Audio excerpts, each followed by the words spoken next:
welcome back for another episode of Nightbane. Excitement abounds. For those of you who don't know, watching maybe for the first time, Nightbane is a tabletop RPG. And you kind of think of it as D&D, but with a darker twist. Darker plots, maybe. I am running a semi-homebrewed version. The events in this campaign are based on a campaign that I had a long time ago. And hopefully they'll be able to take it farther. And I hope everyone enjoys it.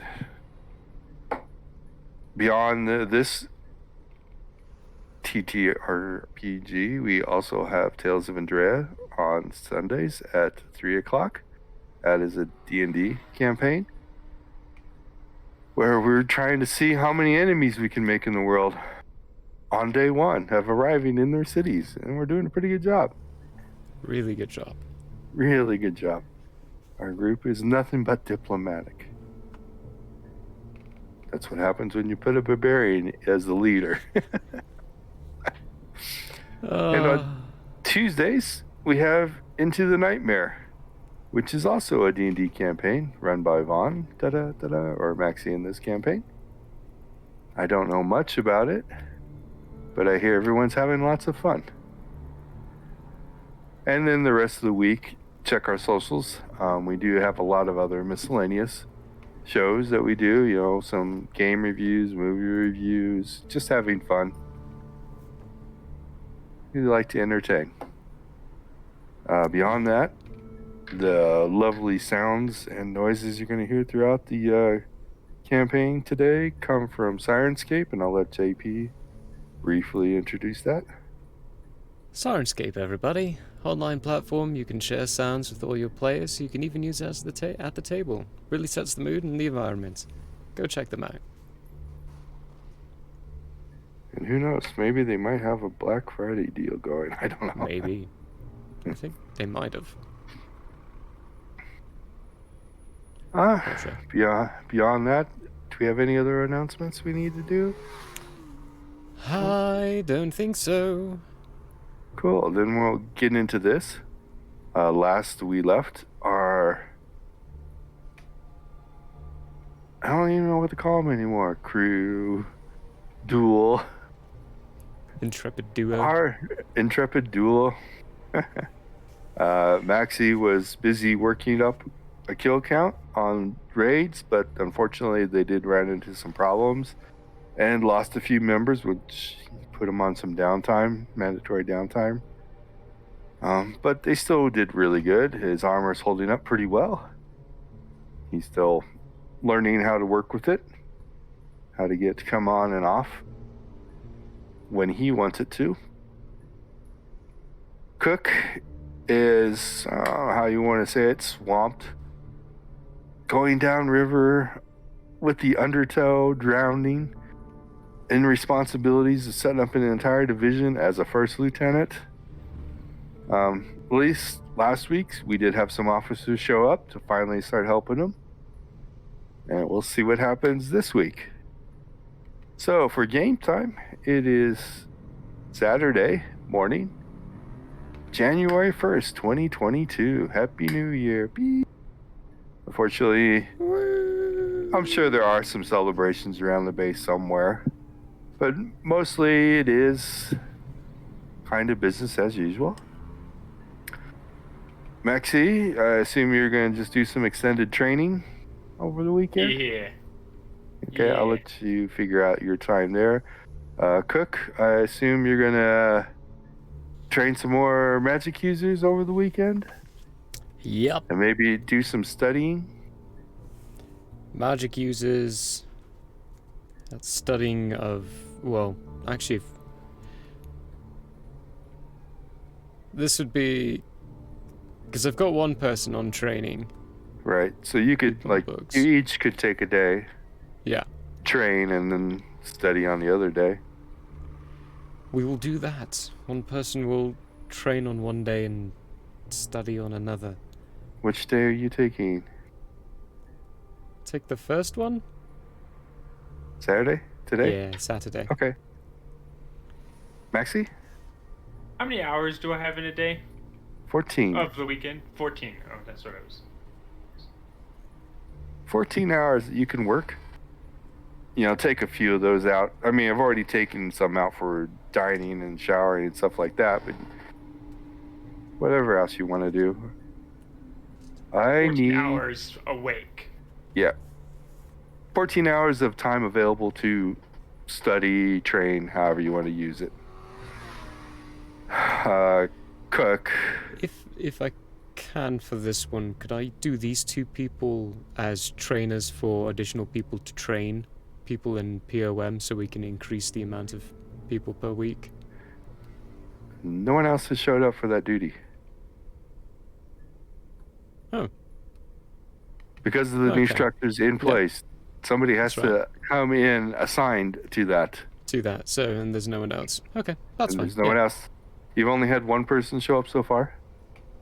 Strike teams it is. Strike teams it is. I need perceptions from both of you. Delightful.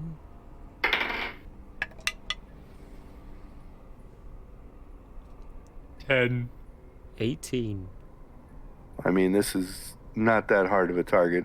It's not like they're trying to conceal it. We'll start with Maxie.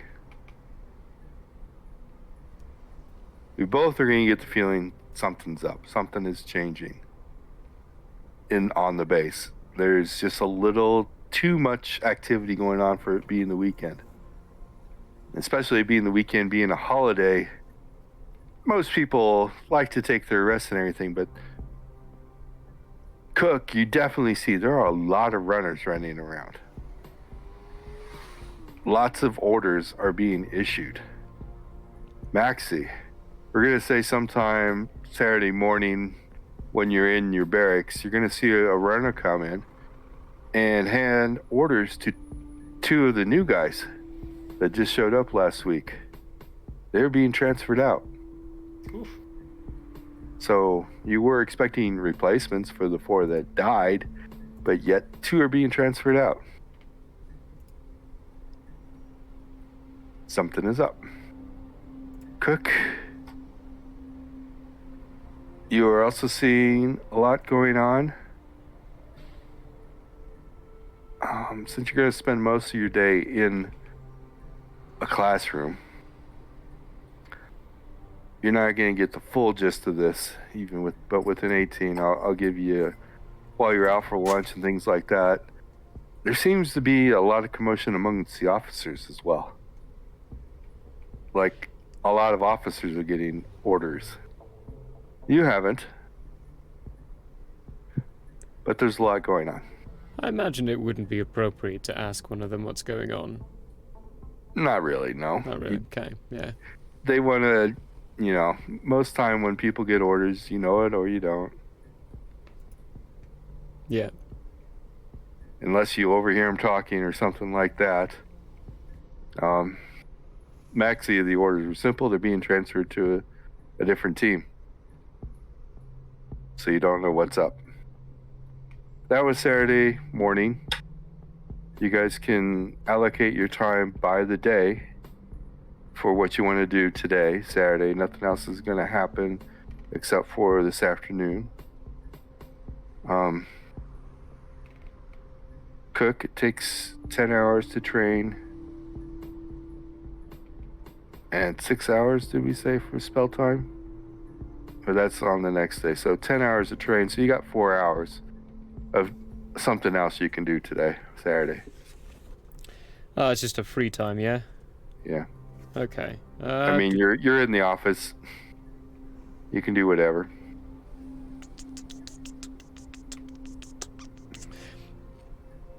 I think I'm just gonna kind of sit while sitting there in the office thinking, what should I do today? Just nonchalantly pick up the ring and... How many hours do you have into it? I have 2.5 hours into it. Okay. Get lost in it for 4 hours. Can add 4 more hours to it. 6.5. Getting close to another one.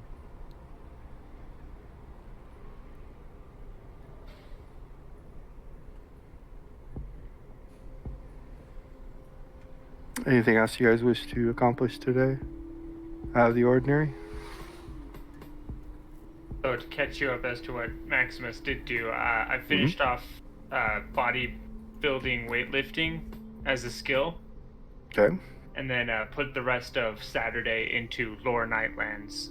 Maximus took a lot of free time on Saturday to himself, so I only put 10 hours into Lower Nightlands. And I only had 2 hours left in bodybuilding weightlifting, so it was like a morning routine for him. Okay. And then just study the rest of the day. Wasn't expecting that. Pick a different skill. What? There is no one on base that has expertise in Lower Nightlands. Oh, Nightlands. Okay. Then it would be. You guys know just about as much as anybody else does. But there's no one qualified to actually give you that skill. Then it would be Paramedic. Okay, Paramedic it is. I didn't think about the Lower Nightlands being one of those weird ones. Yeah, I didn't think about it either till you said, I'm like, oh yeah, there's no one here that can train you in that as a skill. There's lots of supposition and speculation on Lower Nightlands, but some even say that Lower Nightlands is actually where we got the concept of hell from.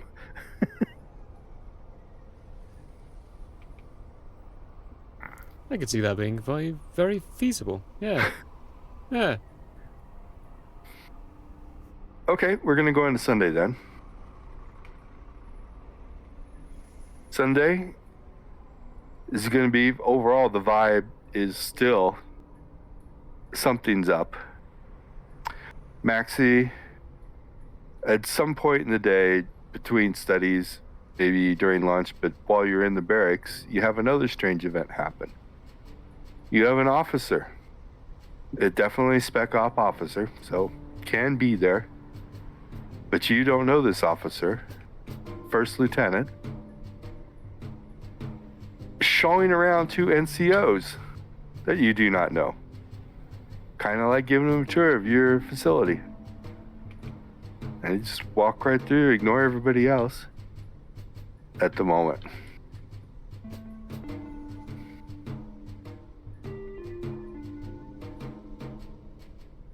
And that's your major event for today. The weekend. Nothing major's going to happen, but... Cook, it's your day off from training. The other guy's handling it, so you get your full 14 hours in. And at some point in the day, a runner's going to come up to you. And you note, it is not orders, but it is a request from the general that you be in your office at 6 a.m. Okay. Monday morning. So that, look at the runner. Thank you very much. Huh. Alright. File that away. And make sure my alarm's set for 5 a.m. so I get there in time. Okay. What am I doing for the day? I actually have the skill I want. Let's get your studying out of the way first. I do have another event for you, but... Cook? And Maxie, if you want to recap what you studied today, but probably just paramedic? Actually, it's he's gonna end up doing some slacking off today as well, but Awesome. He's gonna do wrestling and start picking some wrestling up. Awesome. Well then, Maxie, when you walk in, you see a very familiar face. To do his best to ignore. Maximus, how you doing? Oops, sorry, an officer addressed you. Sir? Good to see you. You here for some training? He was. No.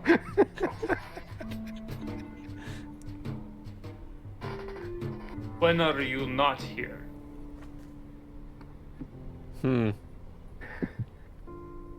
Not entirely sure.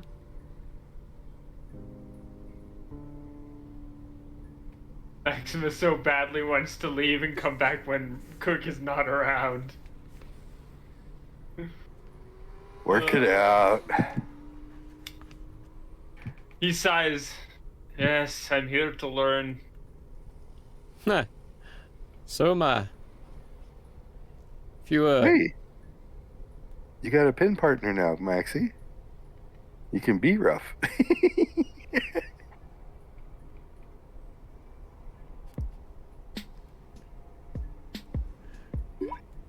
But no.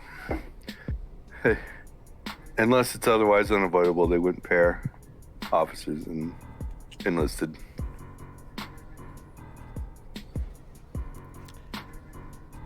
general greetings, and, well, could be off to my little section corner. Good luck. Have fun, and try not to crush anyone. Don't stick your fingers in anyone's mouths. Turn around and give him a wave. Behind wave while I'm laughing at that inside joke that if anyone else heard would probably be like, what? How much time you guys putting into this? Maximus puts 12 hours in. Wow. Just gonna put the full 14. They're not gonna study it all today. Ooh. No, he's Okay. Cook's been kind of looking at his stomach, thinking, I need to work these meals off. Okay. It's called lax.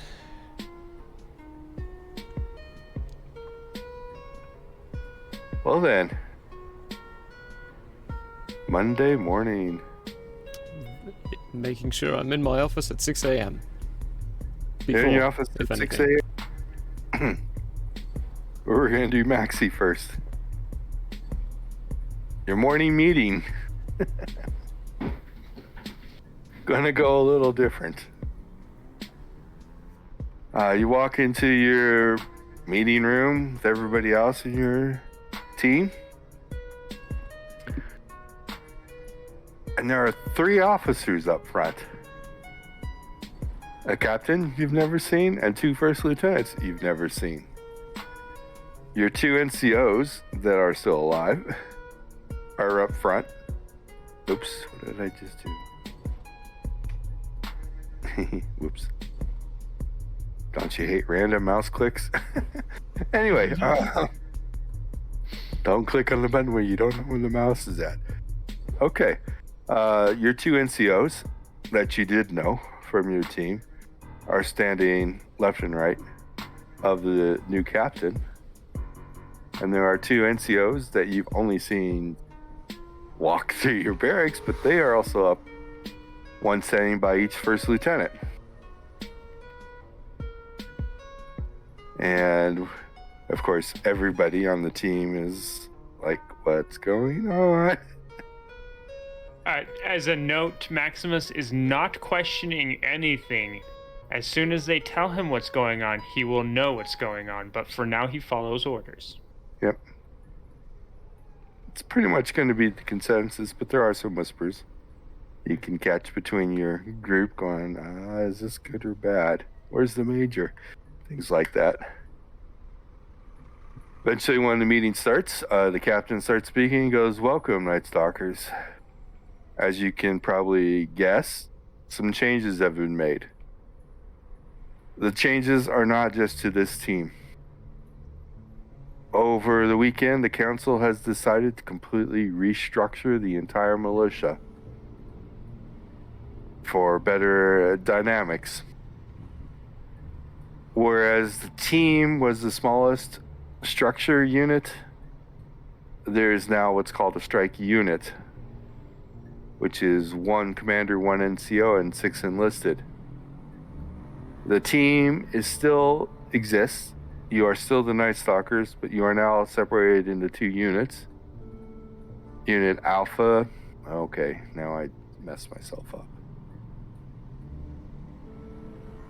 Unit Alpha will be under the command of First Lieutenant Nelson Parker here. His NCO is Sergeant Pamela Lane. Enlisted personnel assigned to that unit are going to be Maximus, Alma, Grady, Marilyn, Brian, Roman. You all now report to First Lieutenant Nelson Parker, and you are classified as Strike Unit Alpha. The rest of you will report to First Lieutenant Debbie Holmes. NCO is Amy Munoz. You are designated now as Strike Unit Beta. A Strike Unit is, like I said before, a commander, an NCO, and 6 enlisted combat personnel. And a team is formed up of 2 strike units. Team will be commanded by a captain, which for the Night Stalkers will be me, Captain Reuben Pearson. And my 2 NCOs are Sergeant Abel Washington and Sergeant Thomas Jenkins, who you already know were the previous 2 NCOs of the Night Stalkers. So there are multiple reasons going on for this entire restructure. One, a new division was recently created, a division of magic that required a lot of personnel, and we were not getting the responses we needed to fill that division. So we have, or the council has, restructured the units, and there is no more command windows in a unit structure or in the structure of units. Whereas before, like a team could have anywhere from a second lieutenant to a captain in command. Teams are technically now commanded by first lieutenants, and units are commanded by second lieutenants. And squads, which are comprised of 3 strike teams, are commanded by captains. Now, in Spec Ops, everything is 1 rank higher because of the auto promotion once you enter Spec Ops. So that is why there are first lieutenants commanding the units and the captain commanding the team. But we are still a team. We still go by Night Stalkers. The other major change was the retirement or decommission of elite units. There are no more elite units. We're all the same. We're all units and strike teams. We just happen to be Spec Ops, so we're better than everybody else. For those of you wondering where the Major is, because of his rank, he now must command a squad in Spec Ops, which he got command of Squad Alpha, the primary squad, which of course we are a part of. We are one of the teams assigned in Squad Alpha, so you will still see the Major from time to time. He is my boss. This new structure is going to give us a little bit more flexibility. Strikes will still be deployed by team, not by units. Recon groups will be deployed by units. But a strike will still be deployed by team, so the amount of people doesn't really change. We just have 2 additional commanders and some more NCOs, meaning I can split the team better into separate tasks. And each commander of the units can make decisions on modifying the task as needed in the field of combat. The other benefit that we have is each commander, me and the 2 first lieutenants, will all have bracers on a deployment. So instead of having 1 bracer on deployment and 1 person to depend on, we have 3. And since a bracer can take 20, any one of us can take the whole team back, increasing team survivability.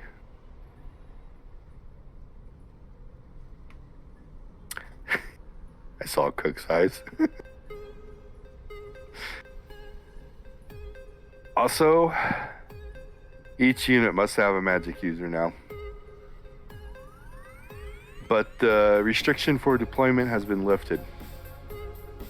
They have flushed out a little bit better on the charging division. So the council has lifted that restriction that only magic user equipped teams can be deployed. But they are going to be limited. Priority will always be given to strike units and strike teams that have magic users. So somebody from Strike Unit Beta needs to be trained. They'll see the training officer. Or the first lieutenant will arrange it, and we'll get this figured out. But we will still be deploying today without somebody on Beta being trained. Any questions?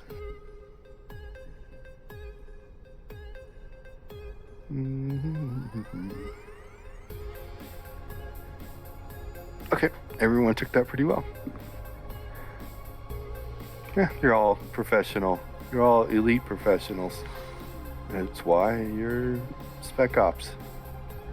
I think this will work out in the long run. It provides a little bit more clear chain. And hopefully, we'll rack up some more kills. That's all. The rest of your day will be as normal, except during the team session, we of course will be deploying for a strike. And that's that.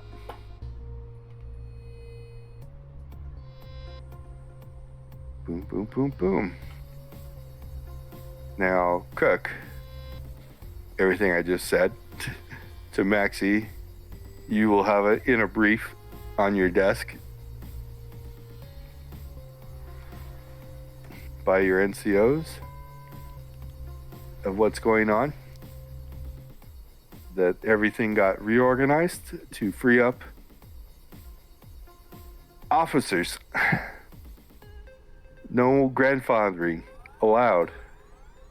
If you are of a certain rank, you must be going to a certain structure unit in the combat division and basically in all divisions. So no more of this lingering around at your unit. If you want promotions, you got to take on more responsibilities.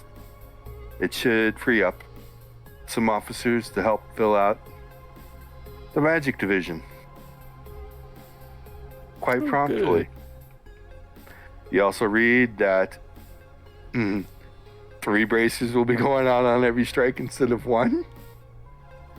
But that's not your problem anymore. That's that major's problem now. Good He's luck, having Major Long. He's having a connection fit right now. It's like 3. Ooh, Major Long's gonna love that. And then you get to the point where it says each unit must have a magic user, which is double the amount of magic users required for training. Spec Op is first. I'm sifting through anything in here about assigning people to the education department, or adding responsibility and not making it easier. Alrighty Nothing then. in those yet. Nope. Oh dear. I assume you got there just a little early. Yeah. To Got get that things to read your papers and everything. So, at 6 o'clock, one of your NCOs knocks on the door. Enter. Yeah, says, Lieutenant, your presence is requested in the briefing room. Thank you very much.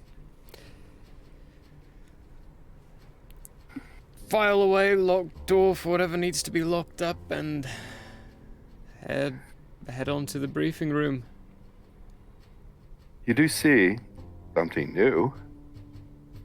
As you lock the door and leave, a guard takes post at your door. Oh, very good. It's good to see. Interesting. Moving moving into a certain degree. You enter into the meeting room, and you see a colonel, 2, 3, 4, 5, 6, 7 majors, and a lieutenant colonel. Oh. You know 2 of the majors. One is Major Jack Long, Oh, good. Okay. Familiar face. and you know Major Scott Mitchell Yep. from the study of magic. I The rest of this group you do not know. enter in, stand at the end of the table, and salute. Yeah, good call. To the colonel, the full Yes. bird colonel. Full-blown colonel. But there's a lot of brass in this room. Yeah, this typical saying is, I feel underdressed. Here, I feel Yeah. underranked. Yeah, definitely underranked. The colonel, whose name tag says Patterson, says, good. Stands up, walks over, salutes you, initiates the salute, which he has to because you are technically the division commander, That's right. and goes, First Lieutenant Cuck, my orders. I hereby relieve you of command of the Magic Division. Slight smile cracks. Very good. Thank you, Colonel. No. Inside No. just freaking out like, oh yay! What happened now? I've read a lot about the work that you've been doing, and it is outstanding. And I am super impressed that a first lieutenant could pull as much off as you have. Of course, things are not moving as fast as the council would like, but it's understandable. But now you've got help. Let me introduce you to the group. Major Jack Long, you already know, is in charge of Bracers Company, of course. His support, you do not know yet. Major Francis Young, officer steps forward, is going to be in charge of the support of the Bracers Company, the support side of that, per your plan. Major Scott Mitchell, of course, you know, is the commander of the Study of Magic Company. Major Aaron Miller, another officer steps forward, is in charge of the training of Magic Company. Major Denise Alexander, another major steps forward, is in charge of the Vault of Magic Company. Something you're not aware of, a change that came down from the council because they took it kind of bad that we could have invisible people walking around our base all the time without us knowing about it. Lieutenant Colonel Eric Franklin is now in charge of the Magic Guards Division. Division. You heard the word division. He will be reporting to me as still being under the Magic Division. But he is in charge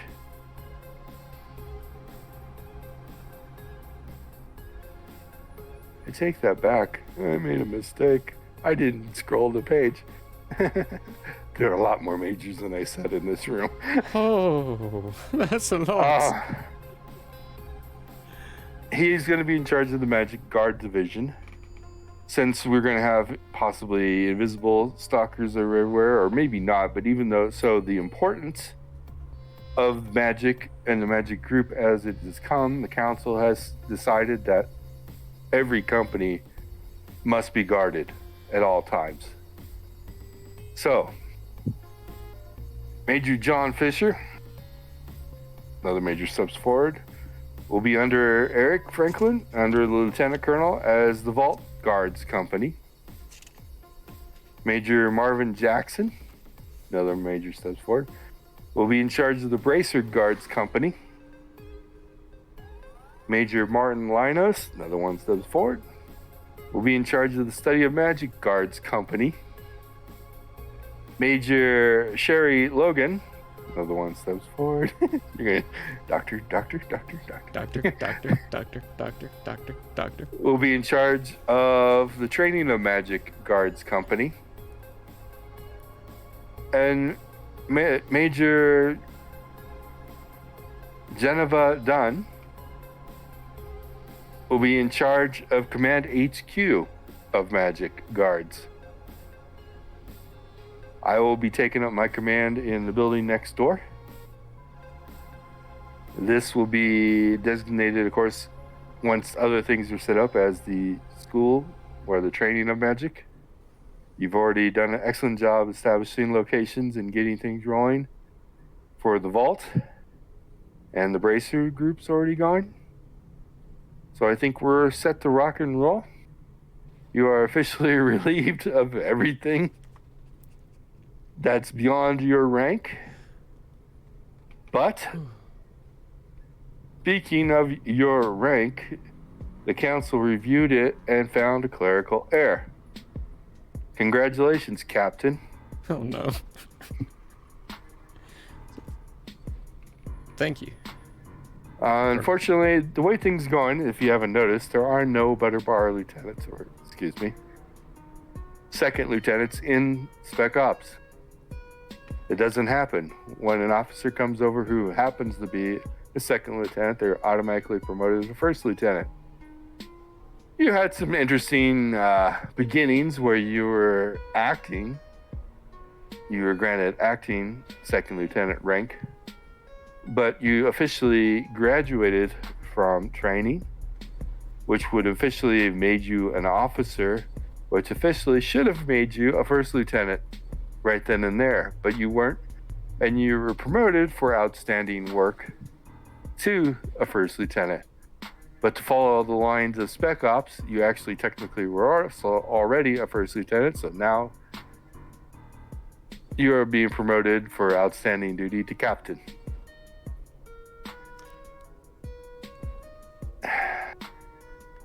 He hands you your bars. Thank you very much, Colonel. Now, I have been informed that your preference, well, let me say it this way. For your outstanding duty, you have your choice of command that you wish to have. I've been told that the study of magic is where you'd like to be. Very much is. Okay, we have 4 captain positions open. We technically have got prospects for each one of them, but you take priority. You can be in charge of the study of magic items, the study of magic spells, the study of magic runes, or the study of the bracers and the charging stations. Which would you like to be in charge of?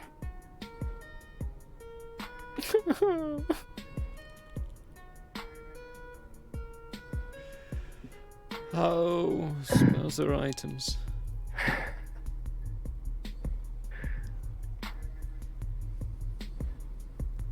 I think Yes. item. No, I don't know. I knew this is where he'd be crying because he wants to do all of it. But I he do. can't. I want to do all of it. It's probably best to. I'm gonna stick with items. Okay. You are now captains of the study of magic item squad. You will need to choose 3 first lieutenants,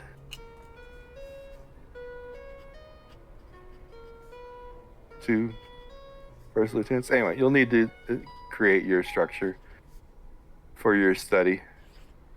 Since it's not 24/7 like some of the other teams, you don't need as many. As soon as I have that structure, it will be filled. We are rapidly filling all groups. As of today, people are reporting for duty. But for now, we are going to break protocol again. But I feel your contributions have been so outstanding and your insights so good Every morning at 7 a.m., I am holding a staffing meeting with the currently present personnel. You know, the daily morning briefing as to what's going on and how we can get things improved better. I would like you to also be a part of that. Not as reporting for your group, just as a consultant and a specialist. Just keep your ears and eyes open. You're not going to be expected to report on anything. But if you see something or know something or have an ID for something, I want you to speak up.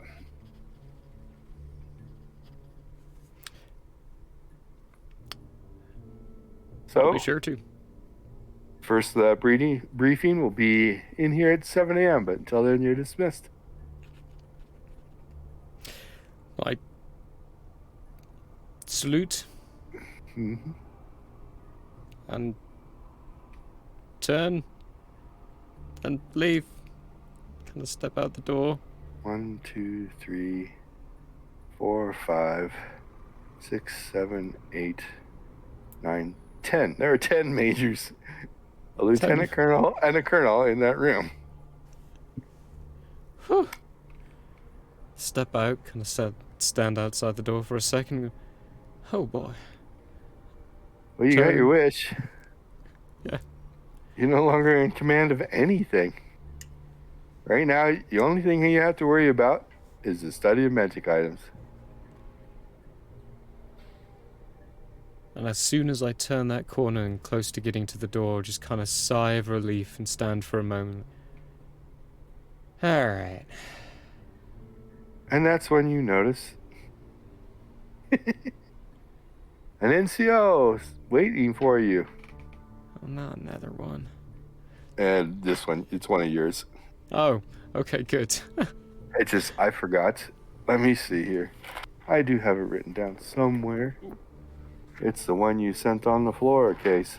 Ooh, that's the, Kelly. second. Kelly, yeah. Well, first. Or Keith. Keith. Hang on. I think it's Keith. Where are my NCOs? Yeah, it's Keith. It's Gunnery Sergeant Keith Henderson. Yep, Keith Anderson. Keith is there. Gunnery Sergeant? Sir, I have my report ready on Flora. Oh, very good. Let's, look at the guard, unlock the door, and hope nobody came through. Go in. All clear, joking. sir. Yeah. Very good. Come on in, Gunnery Sergeant Anderson. Congratulations, sir. Thank you. Bit of a wild Captain. time. So like, oh, it's gonna take some getting Two used to. promotions in, 2 months? You'll be a general by summer. He sees Cook look up with a bit of a panicked face and like, oh, please no. He laughs. Let's see that report here. What have you got to say on the case? Well, this took a lot of digging. Your flora is quite interesting, I guess. You So, can say that. finally talked to enough people and did enough digging. Here it is in order of what happened. She did try and enlist into the militia. They almost enlisted her immediately when they found out she was a magic user. Woof, woof, woof. But the recruiter did follow protocol and did the analysis of her morphus. Because of that, it was deemed that she could not hold a combat position. Because she has to maintain a facade. She cannot walk around in morphus on this base. And she cannot enter combat in morphus anywhere. For it would take too long and too much trouble to acclimate a squad or a team to her. So she'd have to have a non-combat role in Facade. And just so you know, they do not allow Facade-only Nightbane in combat roles because they're just too easy to kill. Because of this, not being allowed into combat, she withdrew her ask to enlist, which is why there are no records of her in the militia, because she technically did not enlist. She got to the recruiter, they did their talking, and then she walked out. So practically no records. But I was able to track down that she did spend some time with Brittany Nelson, who I think you're familiar with. Do not know exactly what was going on. She was not forthcoming as to what they talked about. But after that, she put in a request to be released, as we say, into the wild. She wanted nothing to do with this base or group. So the military, as far as record keeping goes, striked her name off the base register. That was a clerical mistake, but I already chewed out that person because I checked with the groups that are responsible for porting people out, and there is no record of a Flora Diamonds ever being ported out. So she's still here. Well, that would have been the most likely scenario, that she's on base. But being stricken from base personnel records, even civilian, she wouldn't have access to resources. Now, so I had an idea. I went back to the recruiters, except for the one who initially tried to recruit Flora. And I did not go back with a name, but with her facade description,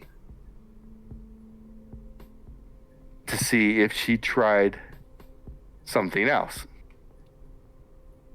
And believe it or not, I had a recruiter that found a match.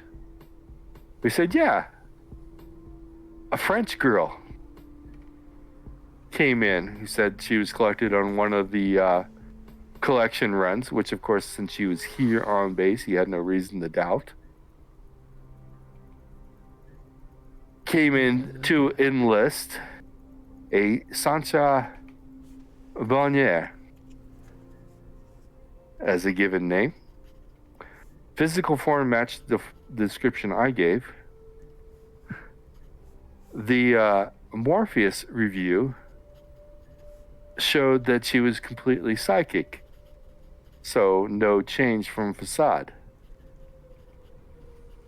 She was approved for enlistment, but she put in a request to be transferred to the European base to be closer to home in order for basic and training. Records do show Asanya Bonnier being transferred to the European base. So she is not on this base, if that's her. Now, granted, given to all we're going by is a physical description. That's not proof that it's Flora. But the physical facade description matched close enough, or for reasonable purposes. I did some more checking, just records that we share between bases. There was a Sancha Bonnier received at the European base. She did pass basic and is currently assigned to a strike unit. So I don't know if it is Flora, how in the world she faked her Morphus. And if she's going out on strikes in only purely facade, she's putting herself at risk. But I did not bring this up to anybody else yet, except you.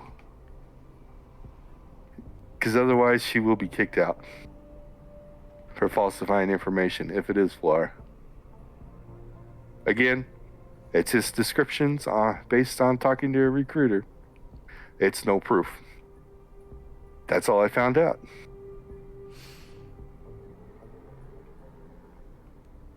Thank you very much, Gunnery Sergeant Henderson. That's helpful. Do you happen to know where Brittany Nelson is?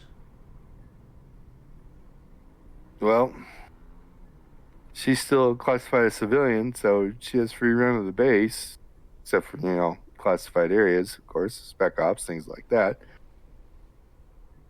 But when I talked to her, he gives you a housing unit area that she was at.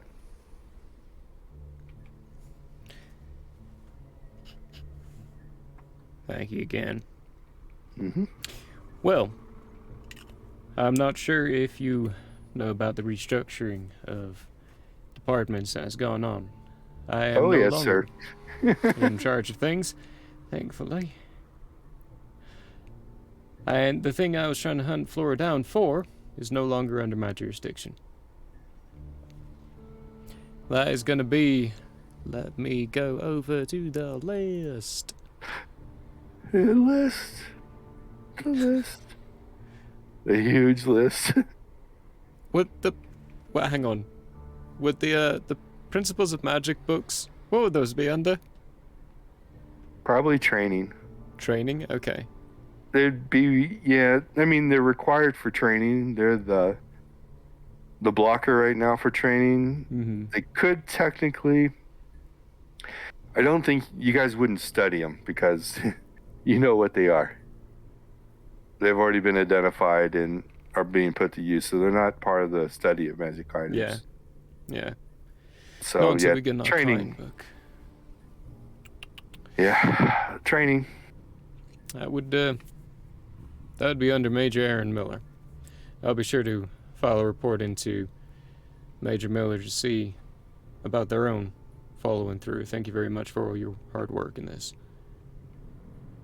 You do realize if you give him Sansa's name, she will be immediately kicked out. I recognize. Okay.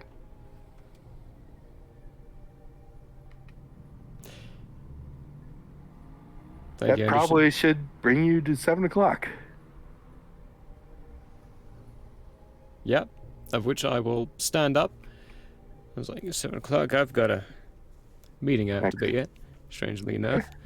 If you have any kinds of training you've been working on, why don't you go see about that, if you can, if you'd like. Unless you have any other duties you'd like to see to. Bless you. Okay. Sorry.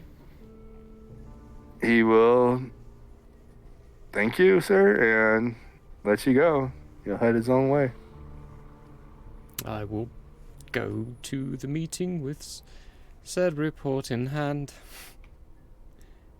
And other little reports too. Like my write-ups so far on the spells I have. Well, no, that's actually going to be handing to Major Mitchell. It's my own department still. No, I think I don't have anything for anyone. They should all be up to date. Yep, just heading to a meeting room then. Maxie. Yeah, while you guys start this meeting, I gotta go take my contacts out. This one's bothering me, and I need to Okay. use the restroom. So go ahead and start the meeting. I'll be right back. Not a problem. Okay. You get into the meeting room. Everyone... There's probably a couple majors not there yet, but everyone's taking seats around the table. What do you do? There are also seats around the walls in the room. How many seats are at the table? Oh, it's a big table. There's about 20 seats. So there's plenty of seats for everyone.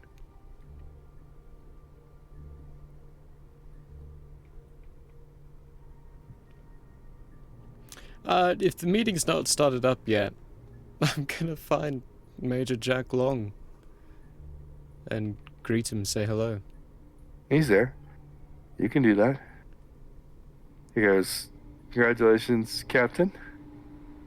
Thank you, Major. It's, You gonna be coming after my position next month?" I don't think so. I think I'm gonna sit pretty on this one for a while. Maybe eventually I might try to climb a little bit again, but only when opportunity strikes. Okay. Toothy grin, smile. Sorry, sarcasm. I'm still trying to find its place in the military. Is it I should be sitting along the wall, shouldn't I? Or am I supposed to be sitting at the table? If we were following protocol, you should be sitting on the wall. But I don't think it's expected of you.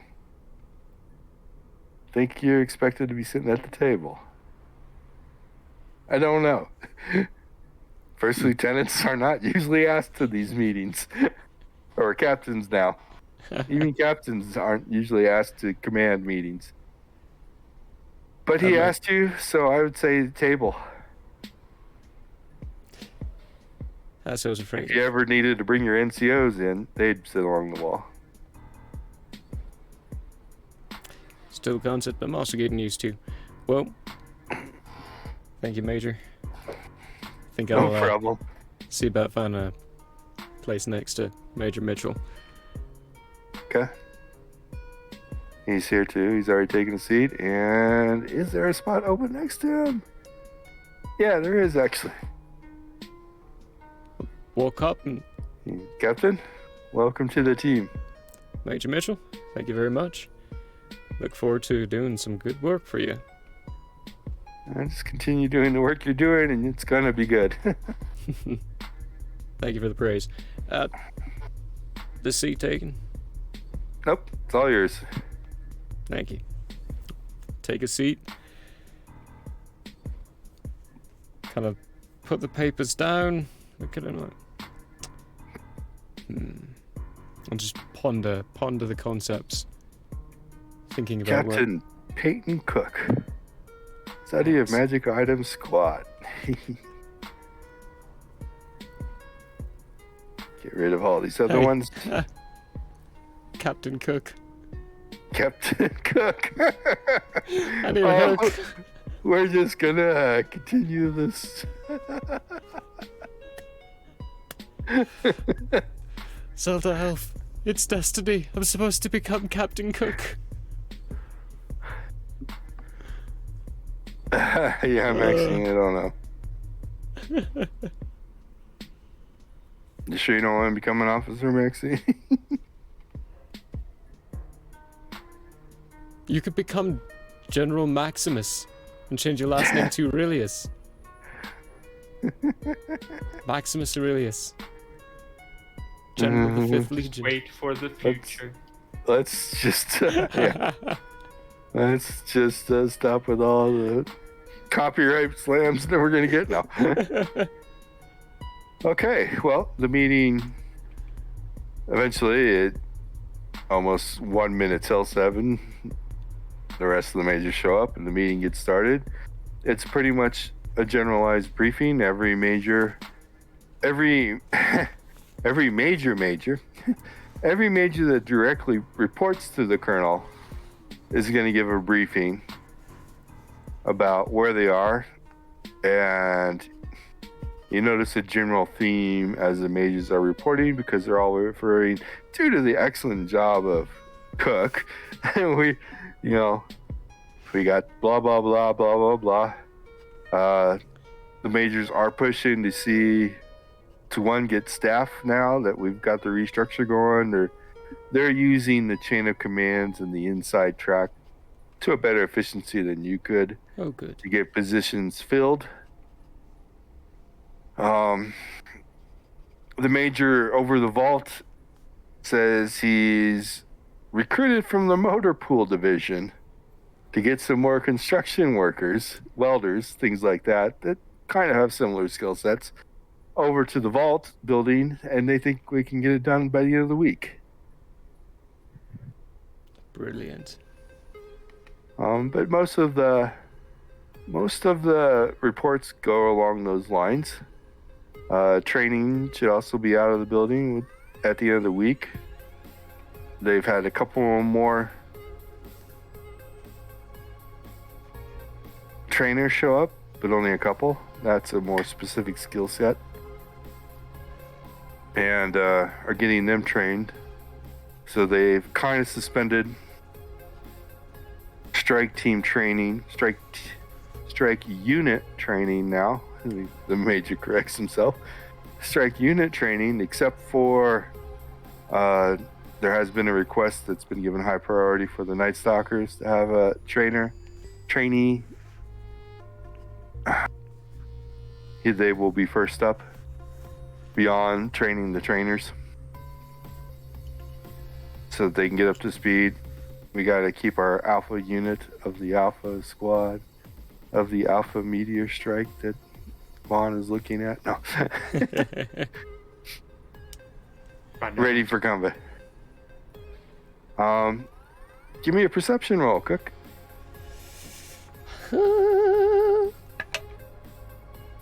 Ooh, 23. The meeting is interrupted. Not actually as in somebody's barging in the room, but as in you hear a lot of yelling outside of the room, kind of which would be coming from the entrance area. And with the 23, you recognize the voice. It's your favorite colonel. Beyond the colonel of the Magic Division. The colonel that was giving you a hard time. Oh, him! Oh, delightful.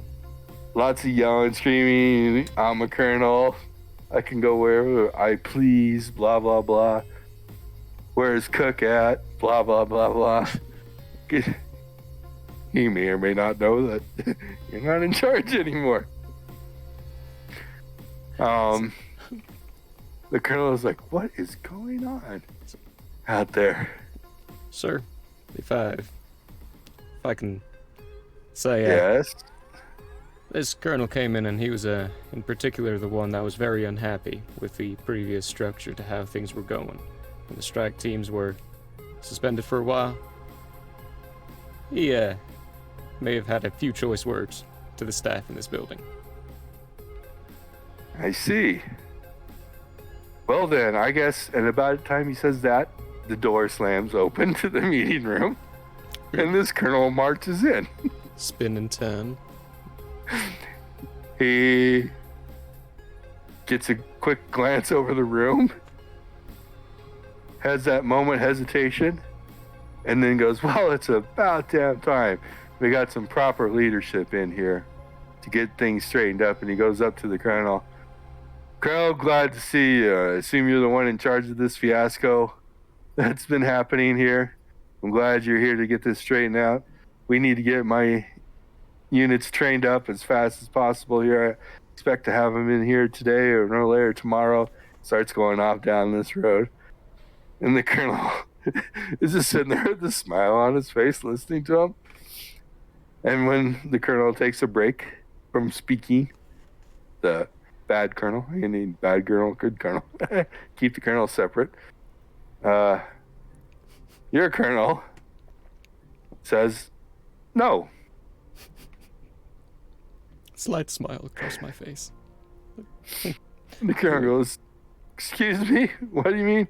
He goes, and your colonel goes, we've got a set order established by the fine work Cook has been doing.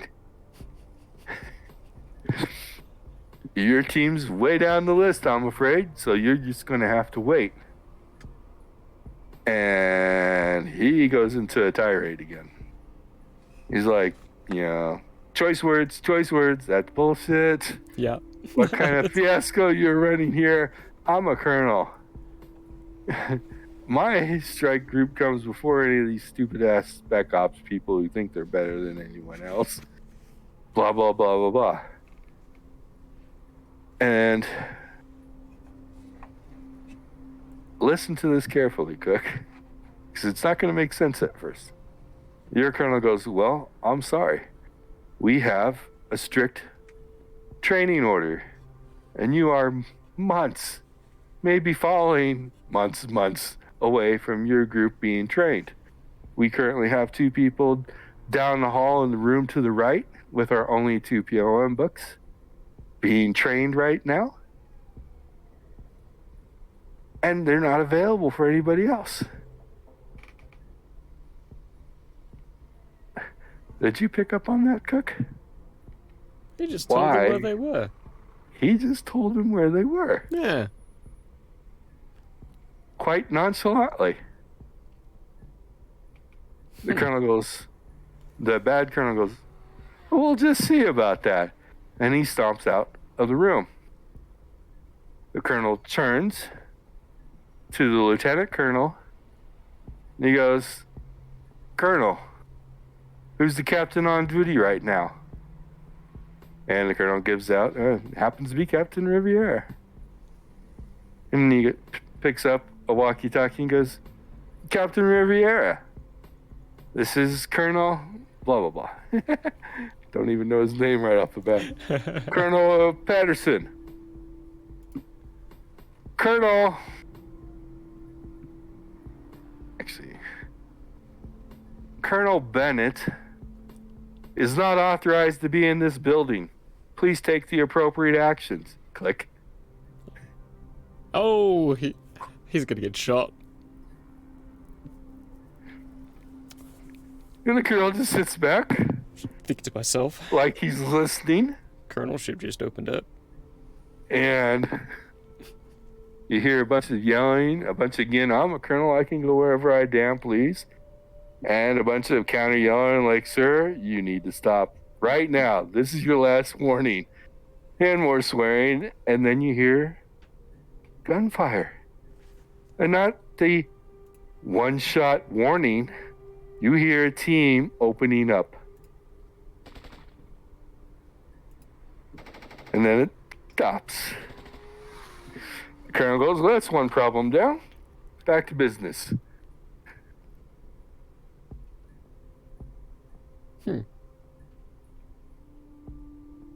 Don't know how that person made, Colonel.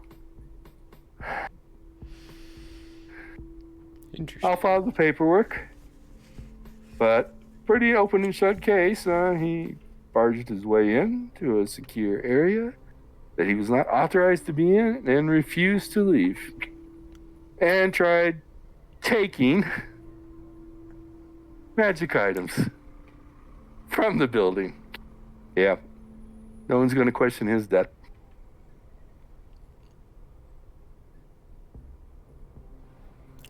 Close And case. they go back to the meeting.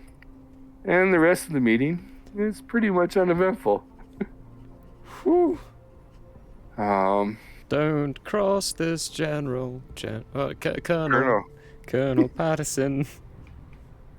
He does tend to solve problems permanently.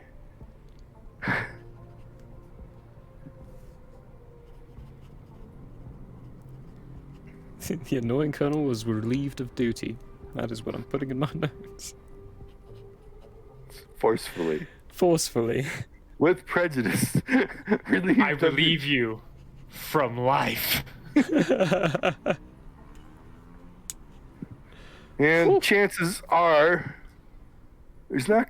I rolled an out 4. Oh, Chances no. are there's no one that's gonna miss this colonel.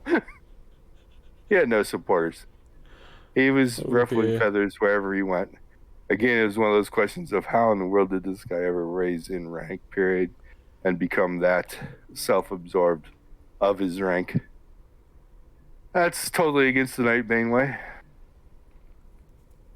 Everyone's going to read that death report and go, nice. Finally. Who do you think is going to get the colonelship? Nudge, nudge. Yeah. Nudging people. A little chit-chat of that. Well, now. That's it for that. They're all underway and doing well. Good, good, good. So, yep, everyone's underway, getting some staff. You'll find to Major Long's report that he's almost fully staffed. His group was the easiest to recruit for, like I said before. Yeah. Come in, play games, sit around for 8 hours a day. You might have to charge some things, but hey, the rest of the time. Yeah, officers and enlisted, that filled up really fast. Charging group. So, strike of the day. Whew. By my calculations, So much office. you have 8 strike teams right now in the field that are capable of doing magic item search. The rest of the teams that are out there in the field, they do not get to roll. They are just out there doing their cause trouble strikes. Notice us, we're here. We took a little bit of a hiatus, but technically, when you think about it, they could do so little strikes before. You know, probably only half a dozen a day. And they're already exceeding that. So we're up to at least 8 a day now.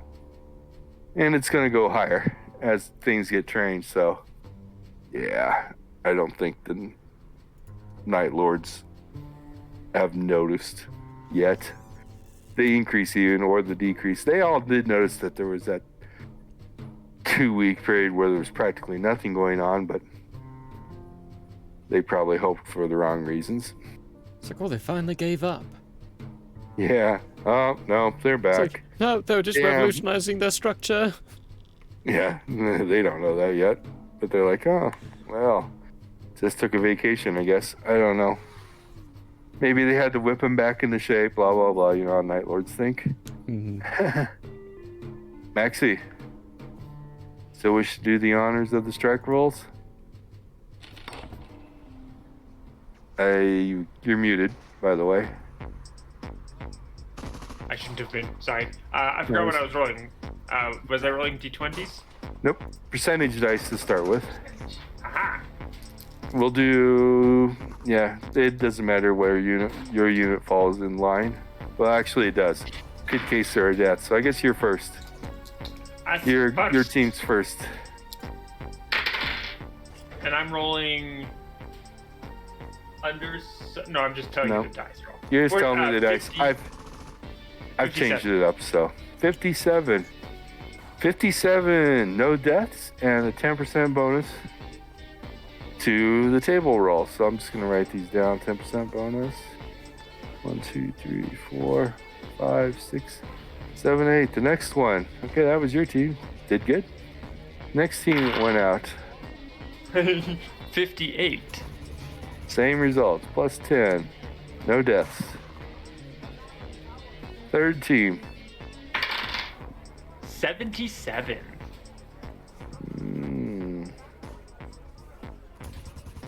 No deaths. Plus 15 bonus. Fourth team.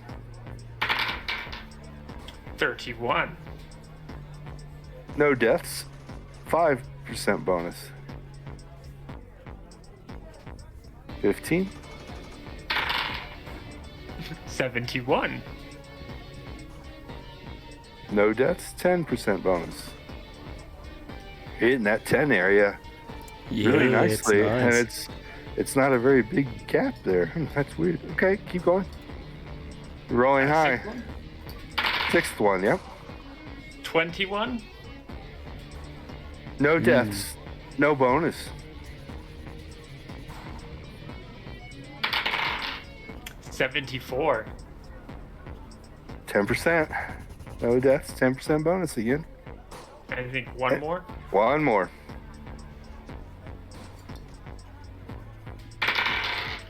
77 again. What the heck? 77, 15%, huh? Wow. That's good rolling. That's a good window. It's tight. A couple of And outliers. it's tight. Yeah. Really I rolled tight. like... That was good. Close of 21. Okay, so Cook. Your magic items. First row is at a plus 10%. You had no deaths, so you have no negatives on any of these. Very good. It's a good day. Let's see if you can pick up some PLMs. Oh, where did that die go? That's a 41. 41. Oh, wait, no. 1d6. 41 plus 10, sorry. 51. 51.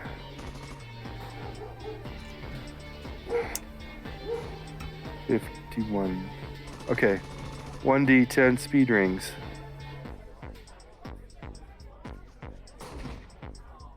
A cool 7.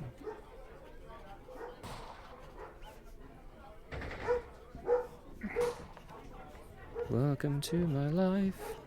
Yeah. All the time. Constantly. Next one at a plus 10. Perfect. That's an 11. 11 plus 10 is 21. 1d6 speed rings. It's 3.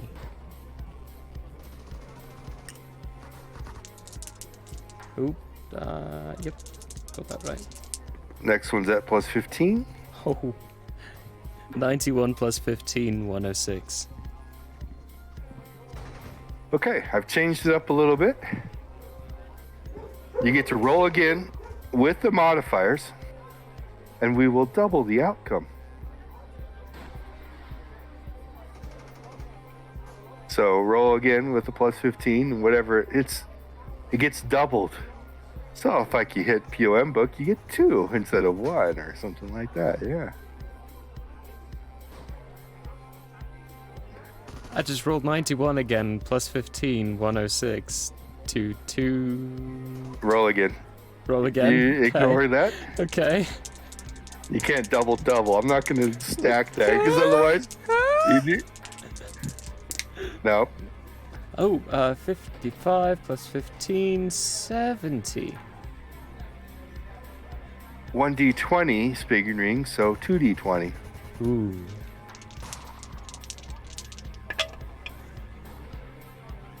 $15 and 4, making 19. There you go. Very good.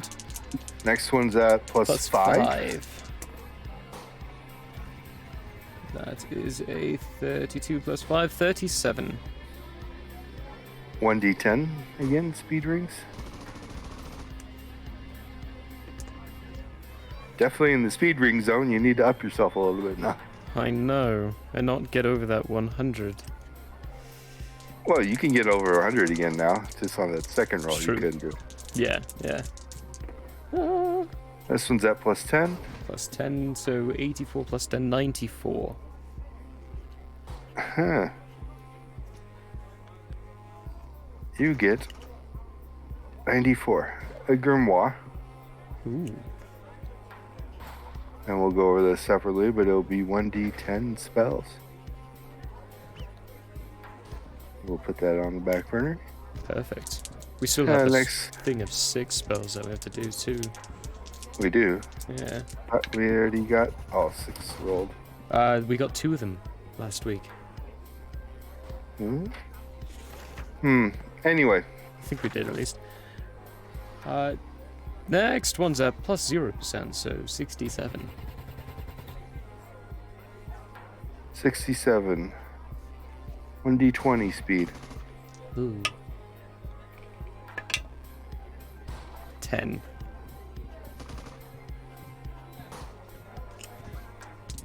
Very good. 2 more left.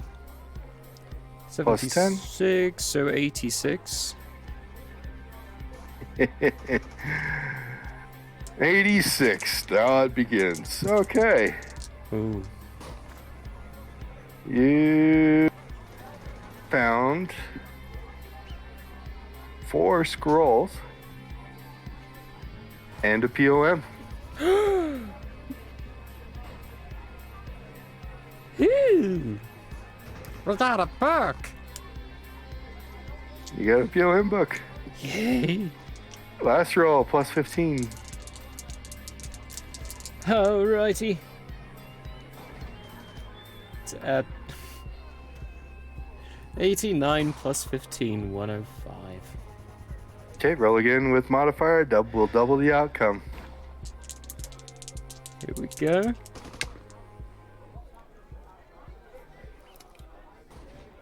9 plus 15, 24. It will be 2d6 speed rings. You're done rolling? Or, yeah, 2d6. Yeah, the 2d6. That's a nice 5. 5 to 24. Okay, well, at this point, we're going to take a quick break, because I need to take a quick break. And then we'll come back and figure out what books and spells we need to roll. Calculate and see all that stuff and see the excitement.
Welcome back, everybody.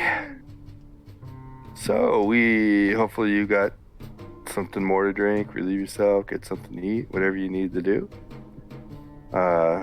Thank you. I had to go relieve myself, so. But to get a refill. we are back. We have some magic items that need to be identified. And Cook, I must ask you a question. Yeah.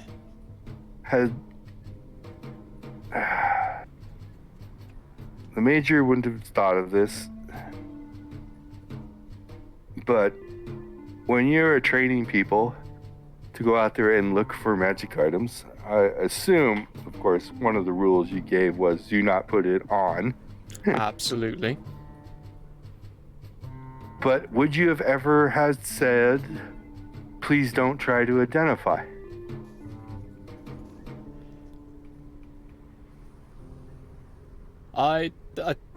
In my mind, it was if you know what it is, great. But if you don't know what it is, bag it, tag it, bring it to me. Okay. So no independent. Well, I wonder what this is. Unless there would be a reason of caution. But I don't think don't have a reason yet. No, yeah, I don't have a reason to be cautious, so it would be bag, tag, and bring to me for identification. Okay. So what I need then is 2 intelligence rolls, but not for you. It's for the magic users out there. So go ahead and roll them. You want to roll low. Huh. First roll. Huh. First roll, 16. That's going to be a failure. Yeah. He read the scroll. Oh. Second one. Second roll, 8. He did not read the scroll. I still don't know what spell may be on these scrolls. Okay, for the one that failed it, I need another 50-50 roll. So however you wish to establish 50-50 on whether or not he was actually stupid enough to read it out loud. Okay. 11 We're gonna say he read it out loud. okay.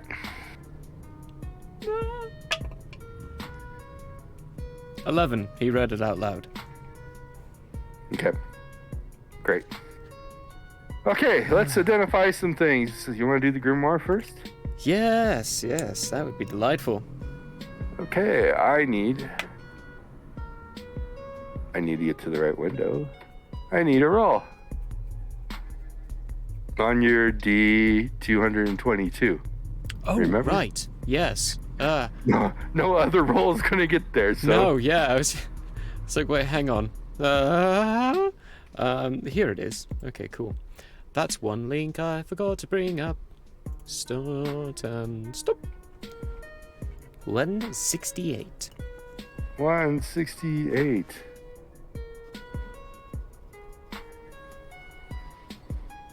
Quite interesting. Well, your book of one spell is the spell Cure Illness. Oh. It is a level 6.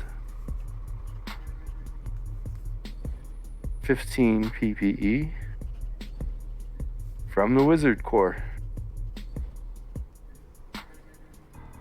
Okay. Now it's here where it starts to get interesting, folks. The first scroll.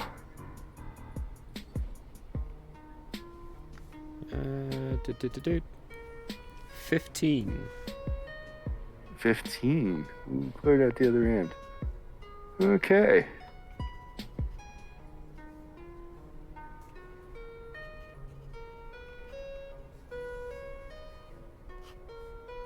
Thunderclap. I know what that does. 15-foot cube. DC whatever your spellcasting level is. Level 1. 2 PPE. Core Wizard. Wizard. So I assume you guys already got that scroll. No, I was going off of D&D. Oh, okay. And now... Although I do think we have it already, actually true. Now, we're not saying that you sat down and just read these in order, because the third scroll, you roll for the spell, but it actually happened out in the field. So we'll have to role play whatever you roll for the spell, because I'm going to laugh my ass off if it's one of the Night Lord spells. That may come from a no death to a party wipe real fast. Putting an asterisk by this one. Let's see what that roll is. 137. 137.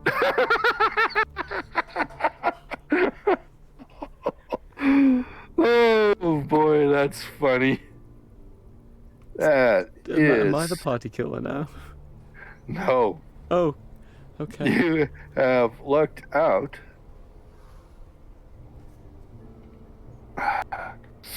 Let's see here. He's a magic user. He was stupid enough to read this scroll out loud.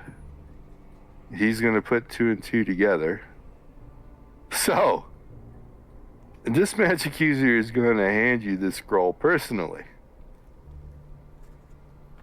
And he's going to say, you didn't warn us about these, but I read the scroll out loud and it cast the spell.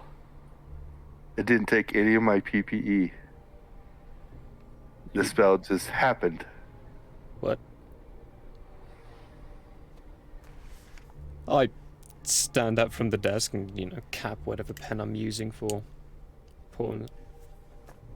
First off, you read the spell on the field during deployment. I was curious. I was curious, sir. See to that you don't do that again. If Yes, this was sir. a bad spell, there are some, such as remove flesh. I'm not entirely sure what that does. However, I can't imagine that it would feel pleasant. No, sir. Bag and tag. Secondly, I'm not holding any fault here, because we didn't actually know that could be a thing, so that's a very important discovery. What did it do? Sense Nightbane.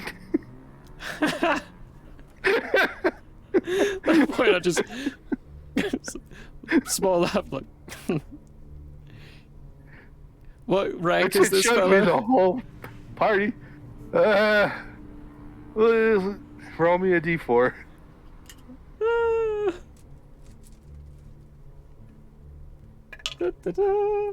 That's a 1. He's a private first class. Or, no, he's a private. Private, you got lucky. It worked. I sensed my whole party. Strike team. It's good to know. Was scroll change in any way after you used it? Yes, sir. How so? It's blank now. Ah. Once per use. Well. All's well. We have that spell ready, so. Nothing too concerning. Just take this as a bit of a life lesson for yourself. Is to not do that again. Yes, sir. Thank you for your report, Private. He salutes. Salute back. And immediately sit down when he's gone to draw up a report for Major Mitchell as to the existence of insta-spell scrolls. Yes. I forgot all about him. Because you have your Grimoire spell scrolls, which is basically the spell is written down in such a way that it's meant to be learned from. But you also have scrolls where the magic is cast into them, the PPE already provided, and anyone that can read it can set it off. Huh. So it can be written in any language, not the magic language. Interesting. Just another project for whenever we get an arcane book.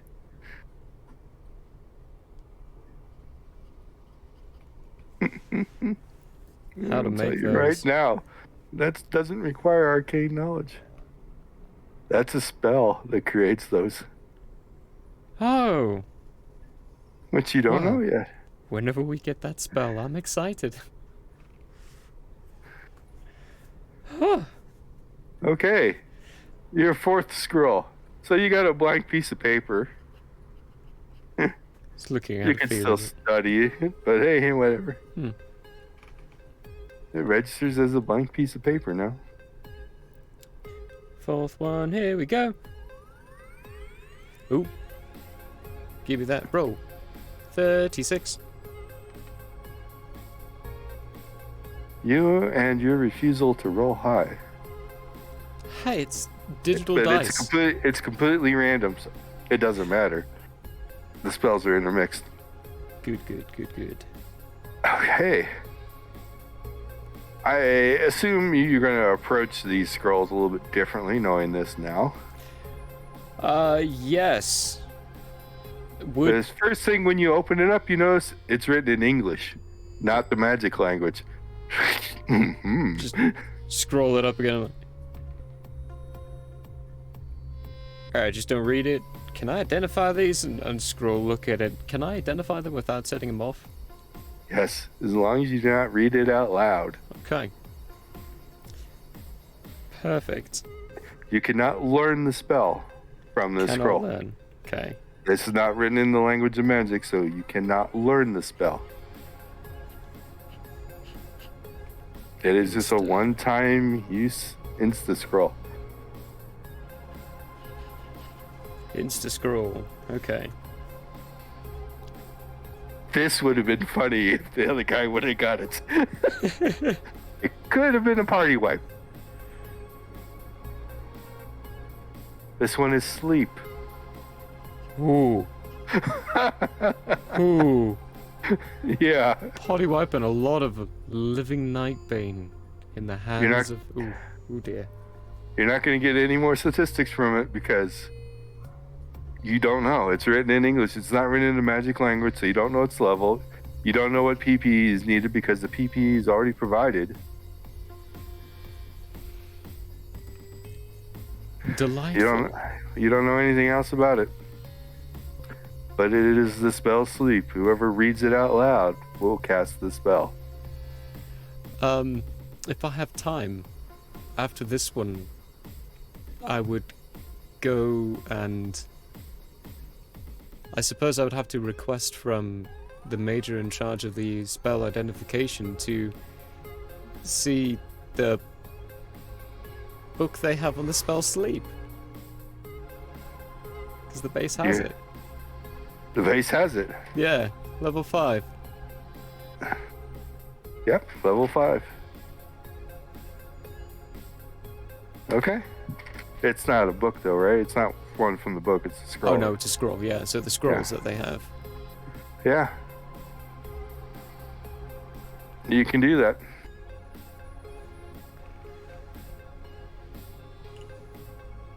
Well, you definitely got time. These don't take long to do the identifications for you. I'd probably draw up a small report speaking on Insta-scrolls and show that major the difference between the two.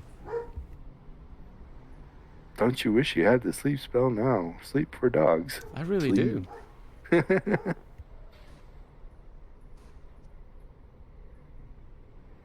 Well, we'll make this simple. You finish up a report, give it to the major, who immediately notifies training and sends out a memo to all magic users. Maxie, you get a memo. Never read scrolls in the field of duty. When Maximus reads this memo, he puts it down and softly mumbles under his breath, "Duh." Yeah. Why would someone be that stupid? to private. Uh-huh. They're like freshmen in Not high just school. read it, but read it out loud as well. And being the qualification of reading out loud does count mumbling. Oh, wow. It's verbally spoken. If it's verbally spoken, doesn't mean anyone has to understand it.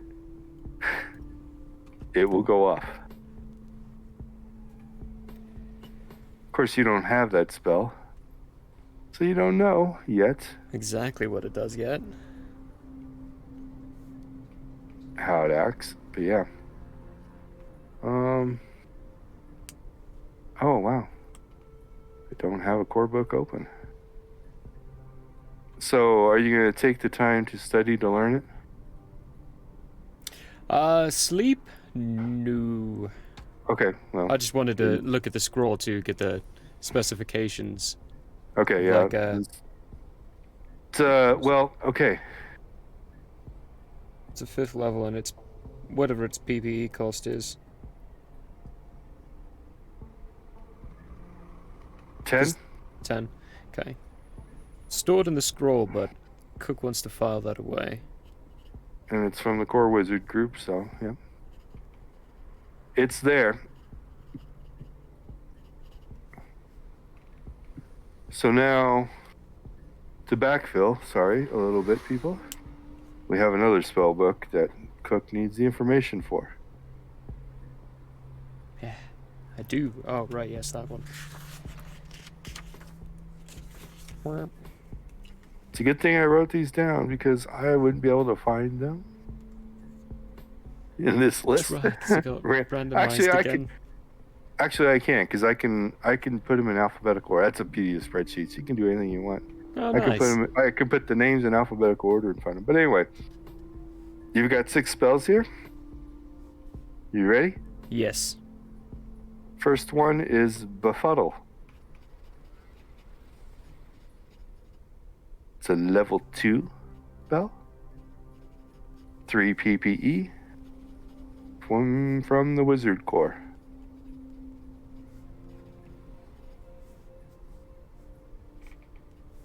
Is it cool? Okay. Second spell. Walking the Mirror Wall. Greater. Oh.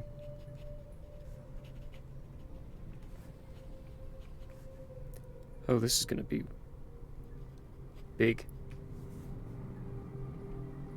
Ready? Yeah. 11. Level 11. Ooh. 200 PPE. Is from Mirror Mage School. The Mirror Mage School.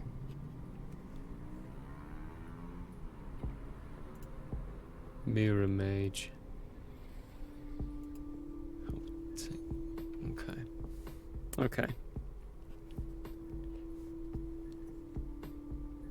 Cool. Third spell. This is all in a book, so remember that. Yeah.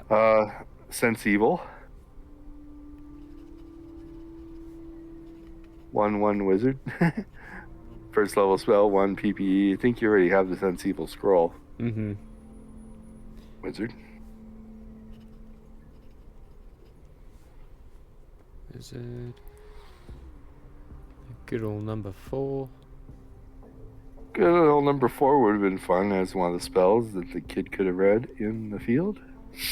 Remove Living Bone. Huh.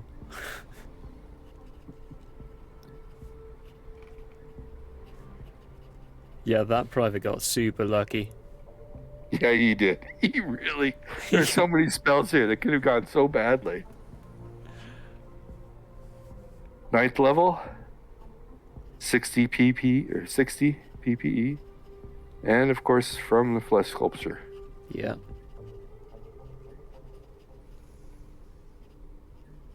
Number 5, when you're ready. Yep. Wards. Oh, very good. 10th level spell. 90 PPE. From the Wizard Core.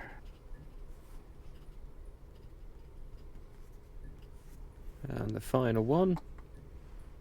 Trance. Level 4, 7 PPE from the wizard.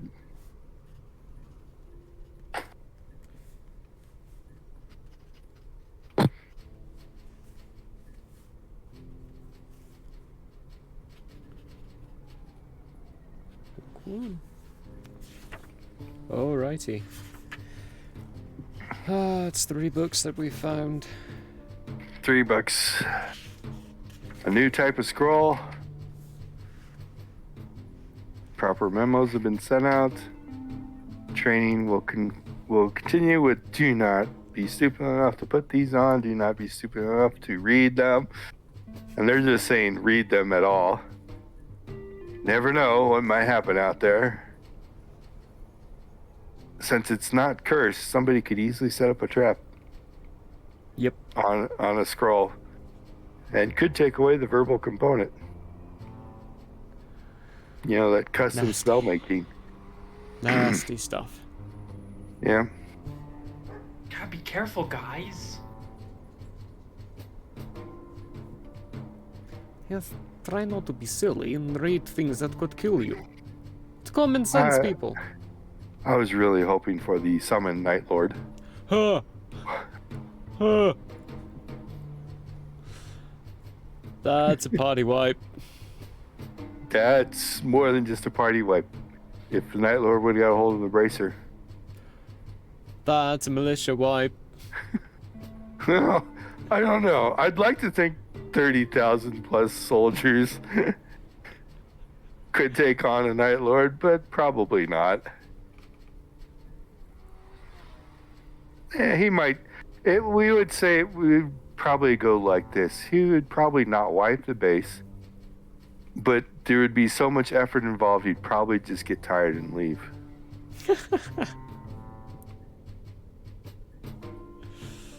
Maximus, we need to become gods.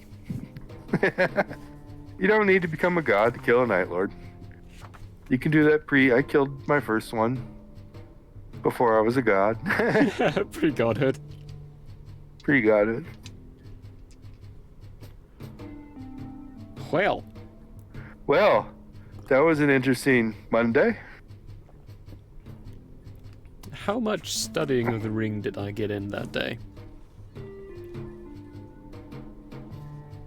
Well, let's see here. Let's say the identification of all those things and the small freak out and chew out and all that stuff ate away 3 hours of your day. So you'd have like 5 left. 5 left. Of the normal day, work day, yeah. After identifying like the POM book as a POM book. I think I'll bring it to the major immediately and be like, I got you another. Great, thank you, Major. No. No. No. He's not going to get a promotion just for getting a POM book. No, just But making sure he gets it and sees it. You are definitely going to... Now you can get 3 people a day. Even faster. Even faster. But with the 5 hours left, I would finish off one of the runes. Okay. You're going to finish off one of the runes. Get over to my... Why is that not... How did...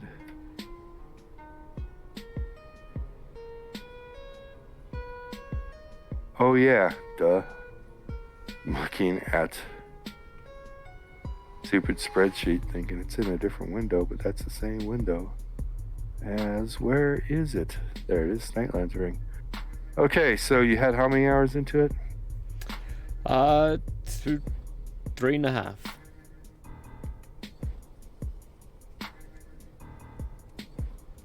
That it? Oh no, I was at 6.5, so I need to put 3.5 more to get to 10. Okay. Okay, at 3.5. Roll me a die 4. Oh boy. 4. It's one of the better ones. You identify the rune. I can see the true form of a doppelganger. Whew.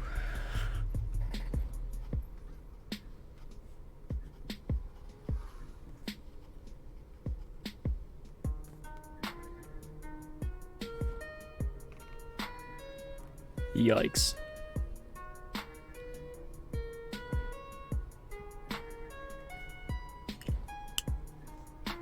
And you're 3.5 hours into the next one.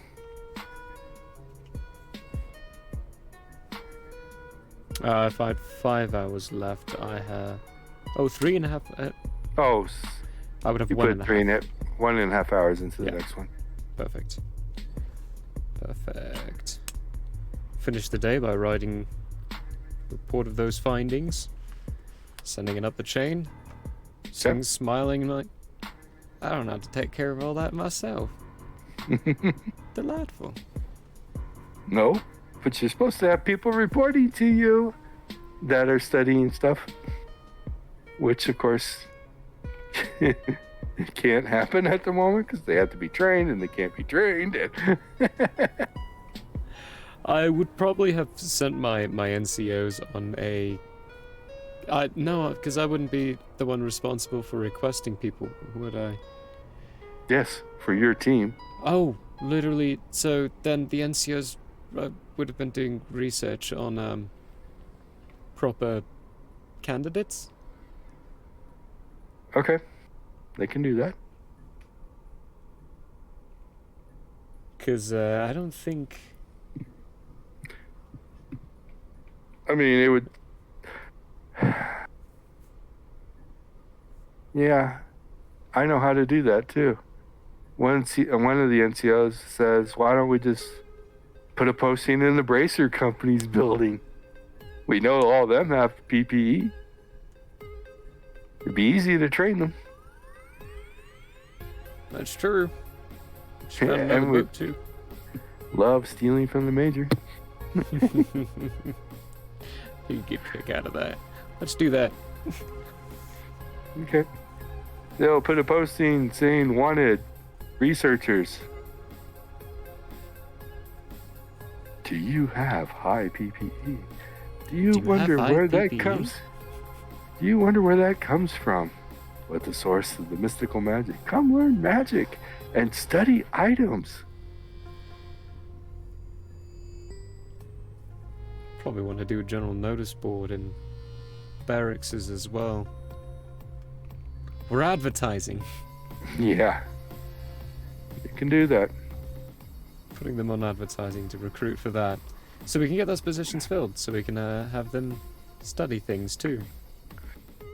So, your free time, Cook. 4 hours of free time? 4 hours of free time. I'm gonna do this one on spells. Let me Do review some of you the... request it? Oh snap, I have to now. Not your company. Yeah, it's not my company. I would be requesting it. I Okay. would request to see the, where is it? We just identified it. Anna Robinson? Captain Anna Robinson, maybe? Well, yes, the...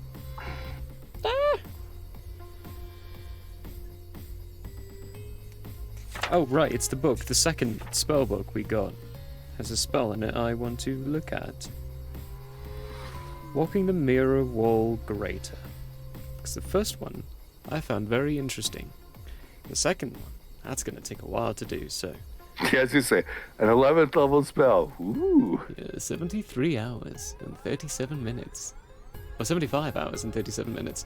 So, 75 hours? yeah. Oh wait, no, that's for level 4. 48 and 32. There we go. I'm level 5, y'all. Yeah. Magic user. Magic user. Yes, I would go to Major and something. Not major, captain. Captain. The majors. Oh well, you don't need to go to the major overall. Just to study spells on your free time. The captain is the one in. Captain. I was just at it. What was it again? Study of spells? Yeah. Captain Anna Robinson is in charge of the study of magical spells squad. Okay. She'd be the one you'd need to ask, technically.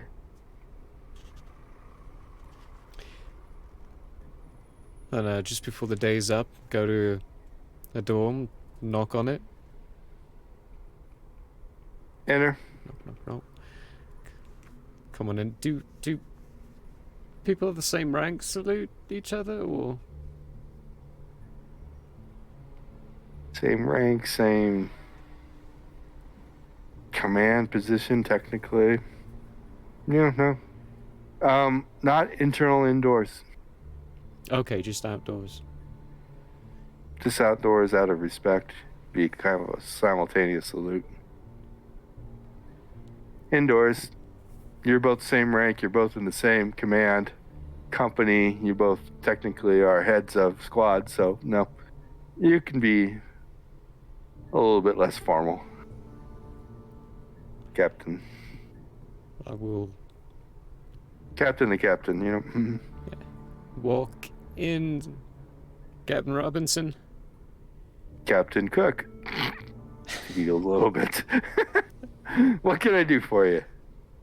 I found it amusing myself. You can laugh, Eds. Feel free.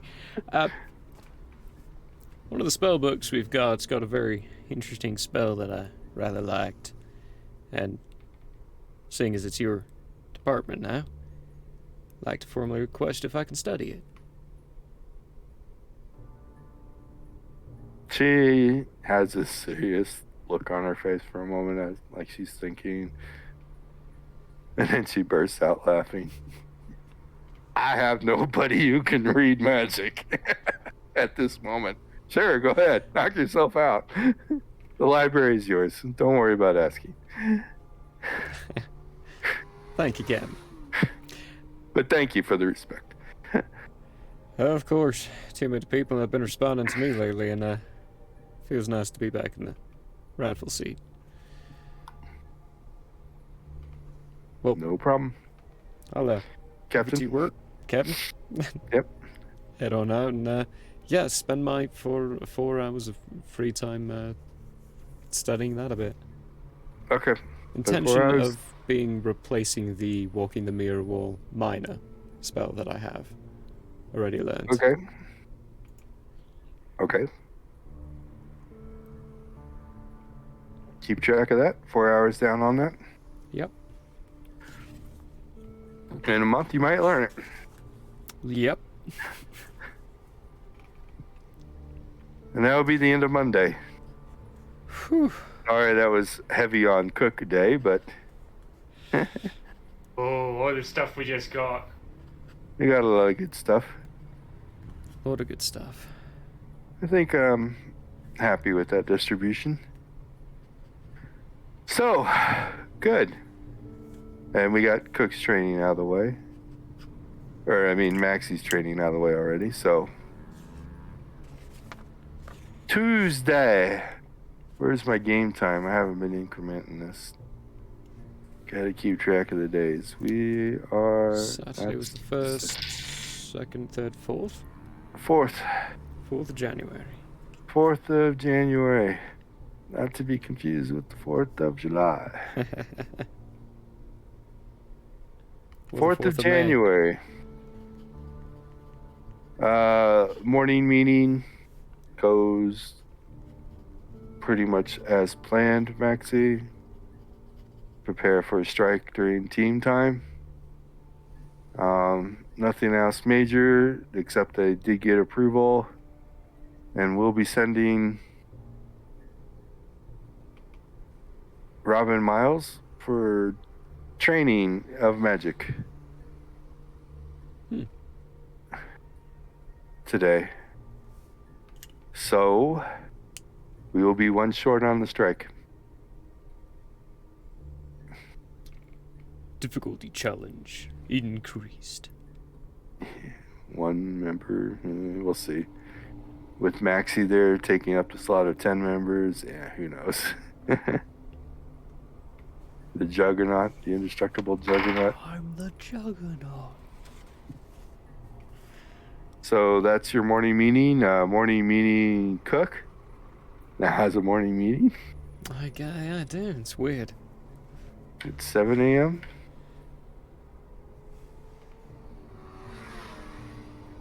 Why do we have racing cars?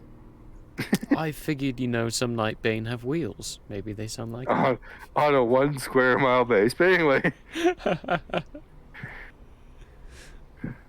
Okay. Or someone's playing a trumpet on the back of a bike. Yep. Morning meeting goes about as planned. The Major, of course, thanks to the brilliant efforts of Cook, we have identified a new type of scroll. Oh dear. And everything else is reporting going as planned. Things are coming along nicely on the other buildings. In fact, this meeting is actually happening in the command headquarters building now. Oh, delightful. So you have to change buildings. It's right next door. But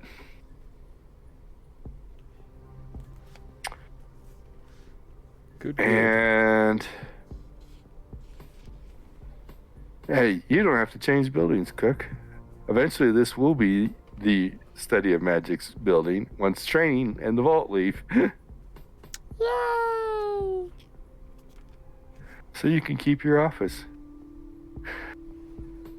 Cook likes his office.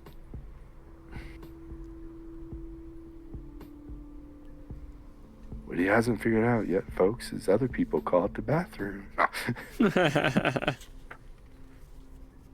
What are you doing for the morning? Take this in a 4-hour shift. What's your first 4 hours going to be studying, Cook? The ring. I guess the ring. The ring, yeah. You're studying the rings. You're studying the runes on the ring. Yeah. Puts me at 4 hours. 5.5. Cool. At noon ish. Maxie, you have your noonish meeting. Can't remember what time that meeting is. But change the plans. Strike team, where the Night Stalkers are to report to the deployment field for special assignment. More information will be given before deployment.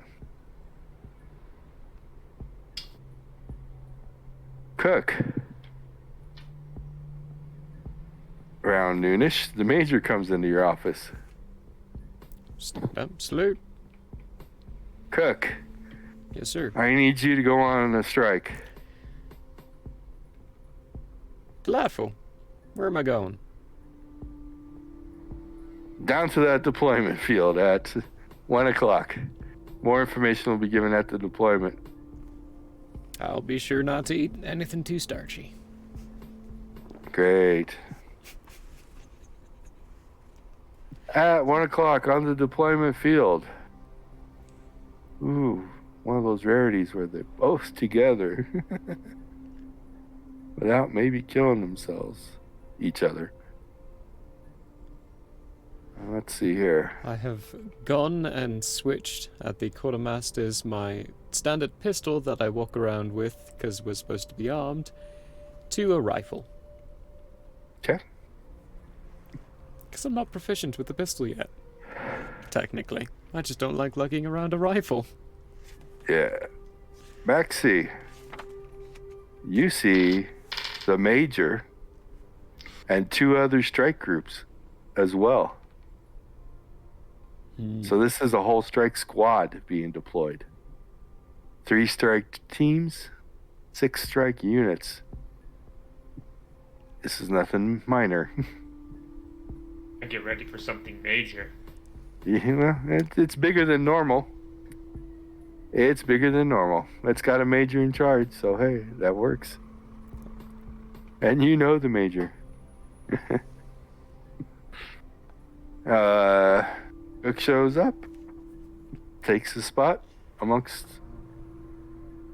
how you like, whatever you like, Cook. All the officers do seem to be in one area, like behind the major. Yeah, I'll go to the major and what's his last name again? Have I met this major yet? You've been deployed with him already. I have, yeah. Oh, that's right, yes. When I cast that spell. Go up to him So and... he knows you. I don't have the sheet in front of me. Major, reporting for duty as a... I think it's Ramirez. I think it is Ramirez, that sounds right. Like Alan Ramirez. Yeah, I think so. Yeah, Alan Ramirez. Yeah, good, nice. Okay, anyway. Memory. Yeah. Reporting for duty as requested. Nah, Captain Cook. Everyone around kind of does a little giggle. I'm enjoying it too. Don't worry. At your rate, you'll be Major Cook soon. But anyway, About glad making you a could joke join and us again. No, maybe I shouldn't. Thank you for joining us again. The details of why you're here will be coming out shortly. Thank you very much. I take my place by the other officers and at some point see Maximus. He hates me right now. Hey, Maximus. Oh, yeah, that's right. That's prim and proper, boy.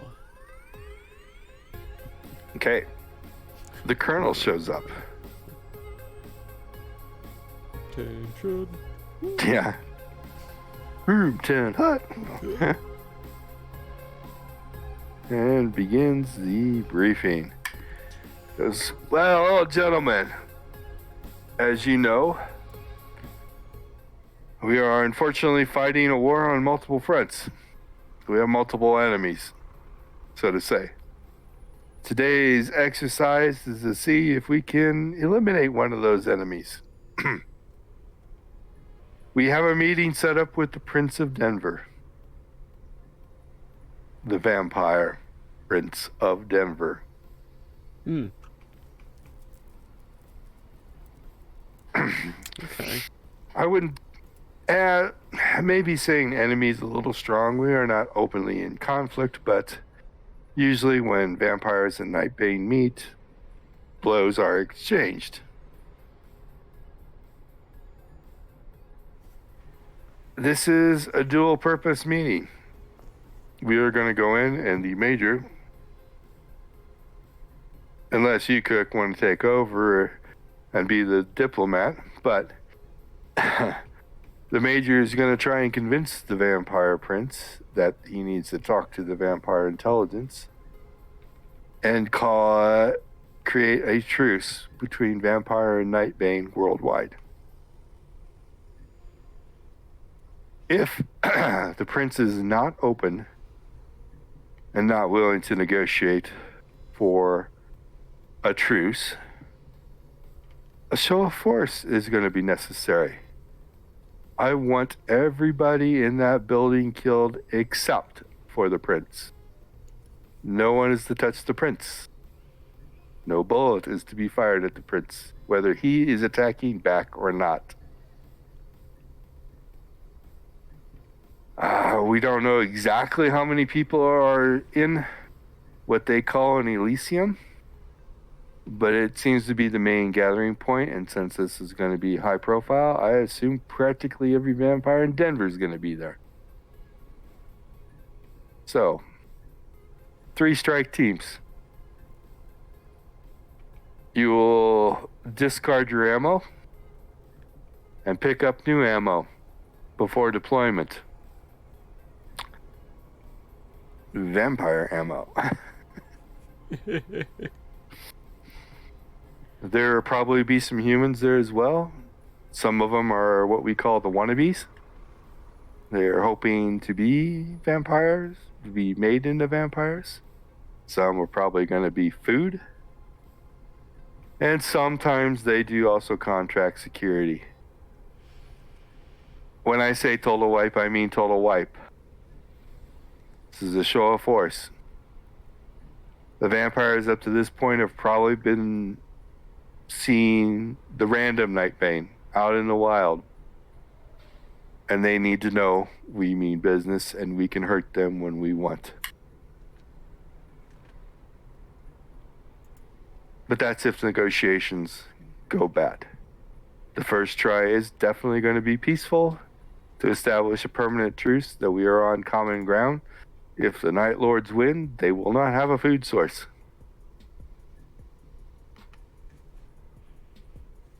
So they need the humans as much as we need the humans. Of course, we don't use them as a food source, but anyway, beyond the point. And since Nightbane cannot be turned, we are not their food source. Nor can we be. So, this shall be an interesting mission. It can go one of two ways. I expect it to go one of two ways. Either we walk out of there with the prince agreeing to deliver what we've said to the vampire intelligence to try and make a truce worldwide, or we send the prince to the vampire intelligence being the lone survivor of what a militia of Nightbane can do at will. Not using him as we'll a let the major. Yeah, we'll let the major decide how it goes from there. Major, you can set up and deploy how you want. He's not going to be expecting 3 strike groups, so that's going to put a damper on your negotiation right away. But we will not go in weapons raised to start with. He is expecting us. We just didn't tell him how many. They may attack right away. If they do, option B is go. I am not going to negotiate if they attack. Or we are not going to negotiate if they attack. Beyond that, quartermaster over there has your new ammo. Get fully armed. This could be quite a fight. But they're just vampires. Show them who we are, boys. Dismissed.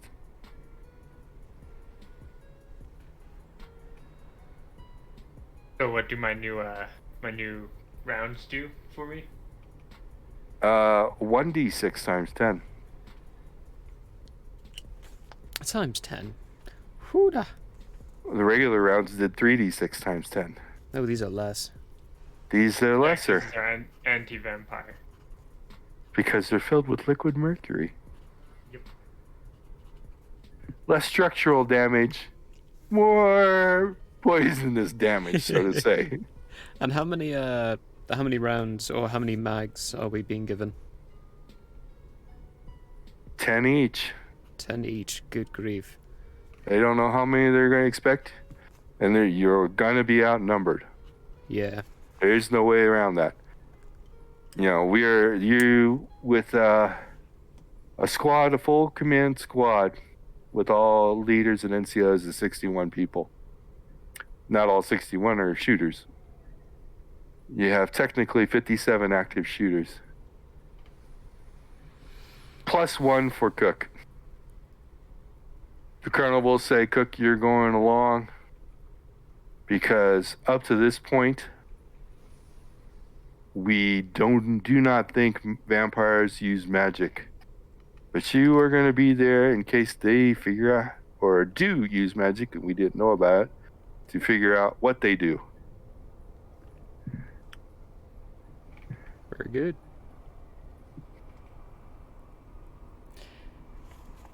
Don't die. You do good work. I But again, I don't think that's... From reading your record, you already have experience with vampires, so not too worried.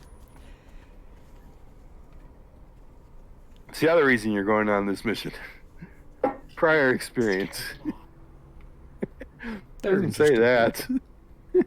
Just said encountered. Definitely interesting people. The major.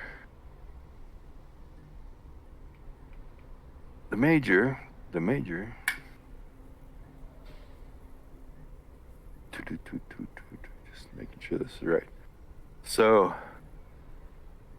when we go in, you are to be locked and loaded, but you are to be not pointing your weapons at anybody. Point them at the ground. If we are expected, we will be outnumbered, so we shouldn't initially seem to be a threat. Again, like the Colonel said, they're only used to engaging Nightbane in the wild. They have never been engaged by us. So they do not know our capabilities yet, or our resources. He smiles. You know, no one's ever fired these bullets at them before. In mass.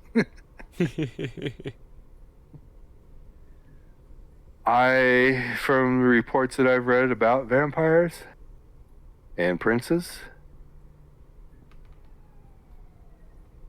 they seem to be like some recently deceased colonel that I know. So I do not expect them to accept truce. We will not deploy in any formation. I want the 3 strike teams aligned by team behind me. But I do expect everyone to be doing a full observance of the room that we're in. Again, we're not pointing weapons at them, but I want everybody scanning every corner of the room. This is the Major talking? This is the Major talking. Major? Yes, Cook. If we do not expect them to actually take in on the truce, which one of... I recognize the Colonel said either one of us is going to be doing the talking. Which one of us do you expect that'll be? Are you a diplomat? Diplomatically trained? Do you feel you can talk to the vampire and convince him? Well, I managed to talk down many a Karens from being angry about their children not succeeding in my class, but as far as with vampires, I don't think I'm entirely there. If that's the case, I do have an idea. What's the idea? There was an individual I encountered a while back who had some very unique traits. Upon being seen, pretty much everybody that saw her froze. I can take her form, and with it her traits. For this to work, every one of our strike would need to be not looking at me. Situated correctly, that's doable. Furthermore, if I'm not doing the talking, I can walk into the situation being unperceivable. If they can't see invisibility, they wouldn't be able to see me. If you give the word and need it, I can take her form, attempt to freeze them, and then it could be a lot easier for us. Do you know for certain it will work on them? I do not. But it'd be a good way of finding out.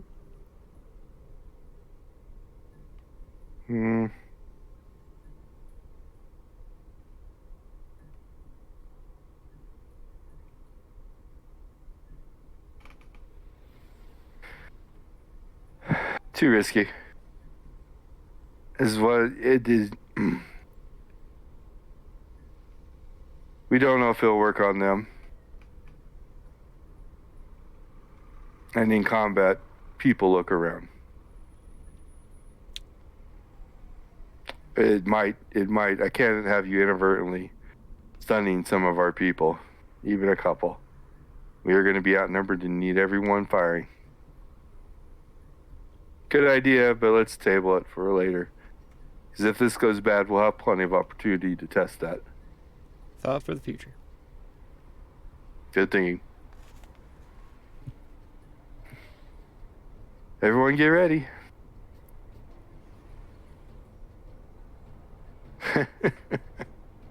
I just read Fireball for the first time. Ah, okay. Now's a good time to be reading a bit, of course. Yeah. But roll me an intelligence check, Cook. 1. Ooh, 10. 10. It almost slips your mind, but you are still fairly fresh, being from the magic division. You realize there are 10 bracers going. Major Long For is us. probably having a fit. For a squad to be deploying. And you Wait, also 10. know one bracer cannot port everybody. It takes 4 of the 10 to port everyone.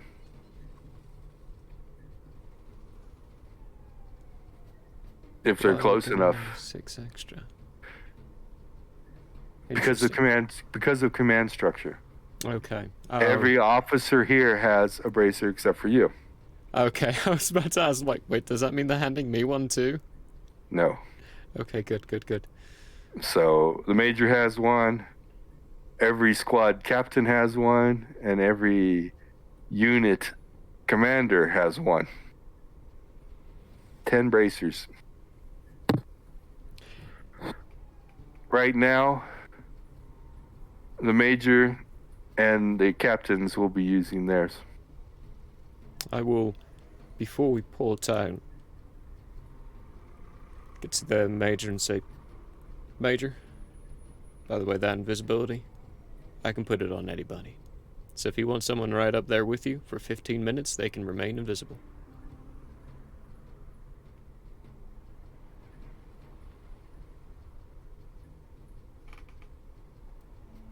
Maximus!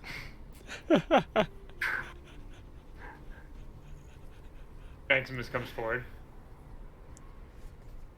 You're my shadow. Hey, buddy. You're gonna be invisible. Or he's gonna Alright. try and cast invisibility on you. And we'll Report. see if the vampires can see through it.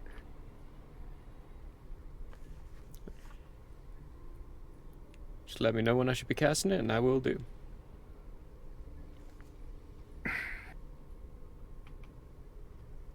Again, everyone remember, no matter what the prince does, we are not shooting him.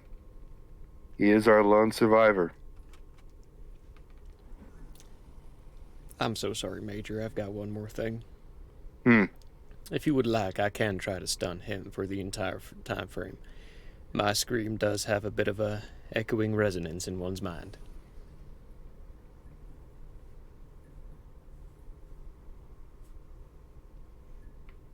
While there is a time and a place for magic as we incorporate it into our groups, this situation is not going to be it. I would rather we do this the other way, and we'll slowly incorporate everything else. That's all me. We need to be careful with this. Yeah, he does not know it's your talent. He just assumed it was magic. But I do not believe you can control who is the reception of that. Can you? I can. So dividing it out to individual people, actually, it gives them an increase in their save, but keeping it as a singular target. Okay. The Dark Song. I was reviewing it today. Okay. Anyway, he doesn't understand that yet. So let's do this without that for now.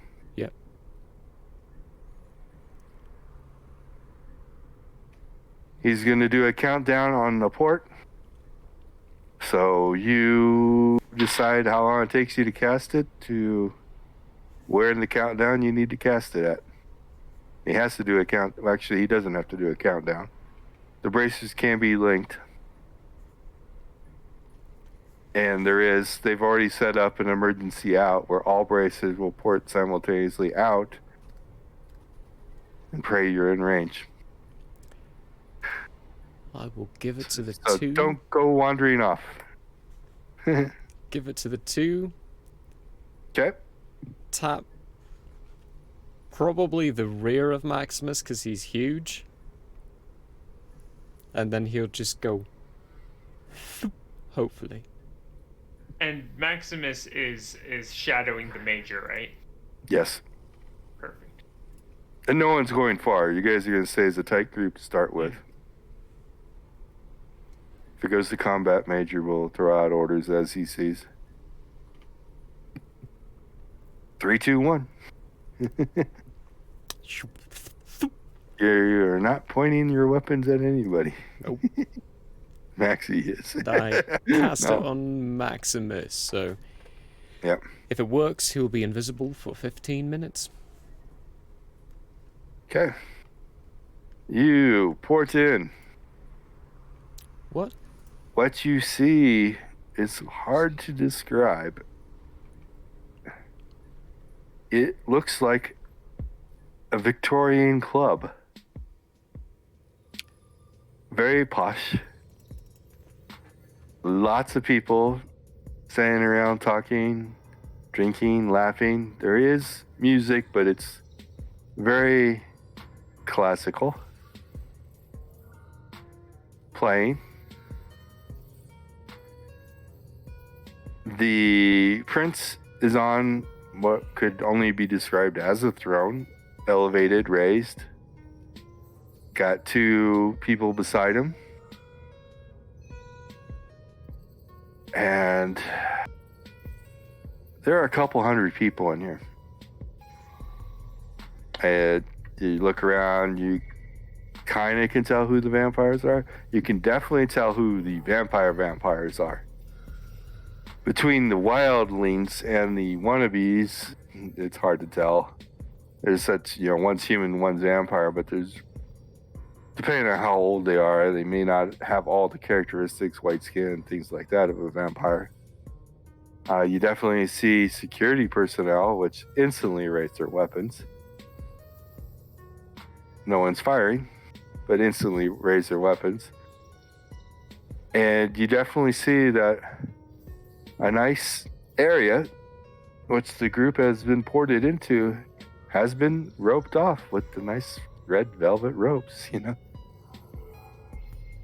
They knew you were coming. They knew where you would port in at. None of that's a surprise.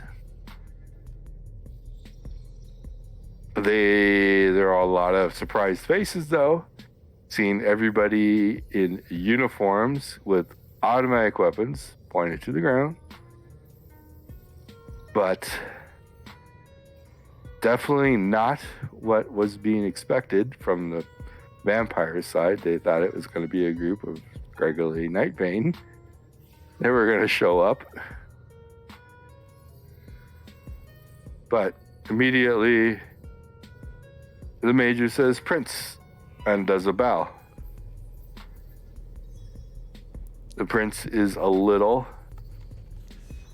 momentarily speechless and goes, "Not what I was expecting." Quick question. Thank you. Yes. If I cast another spell, does that lose concentration on Maximus's invisibility?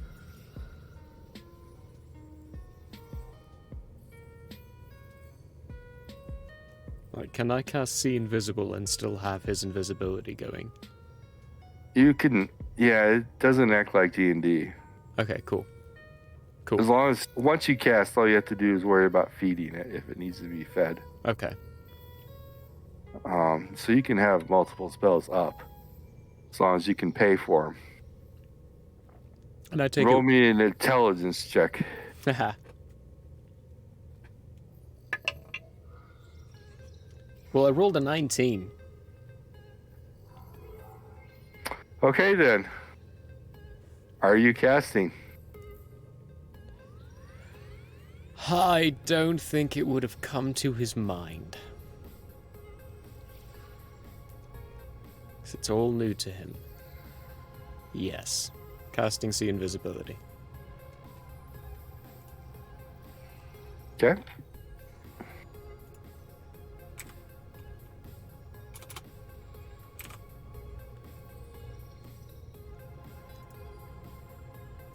Okay. No reactions from anybody? Okay. I'll just start scanning the room. Okay. For the moment, you don't see anything invisible. Basically, I'm going to go through the works. See Invisibility, then Sense Magic. And then Detect Concealment. While they're talking. Okay. And perceiving the room. I am keeping a very close eye on the Major's, anyone paying attention to the Major and whatnot. Okay. Well, right now there's a lot of eyes on the Major.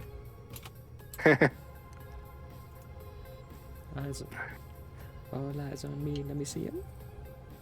There's a lot of eyes on the Major, not all eyes. The security group is kind of split. As the prince was saying, thank you. It's so hard for something unexpected to happen. I enjoy the moment. So what brings you here? And the Major goes into the long speech. The elevator speech, the long speech of we are fighting a war against a common enemy because the Night Lords and the NSB are also hunting the vampires, not with the enthusiasm that they're hunting the Nightbane, but they are, if encountered, they will kill them. How the Night Lords' sole purpose is to destroy all human life on Earth now, which would mean an end to their food supply, and how it would be most beneficial to call a truce worldwide between Vampire and Nightbane, so that we can focus our resources and efforts on the Night Lords and their subjects and the NSB and getting them out of Earth.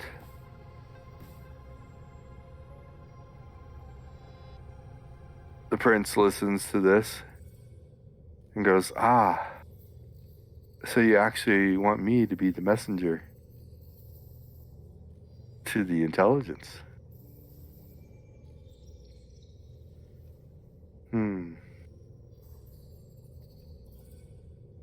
You really think the Night Lords could pull off such a feat as to kill every last single human on the planet?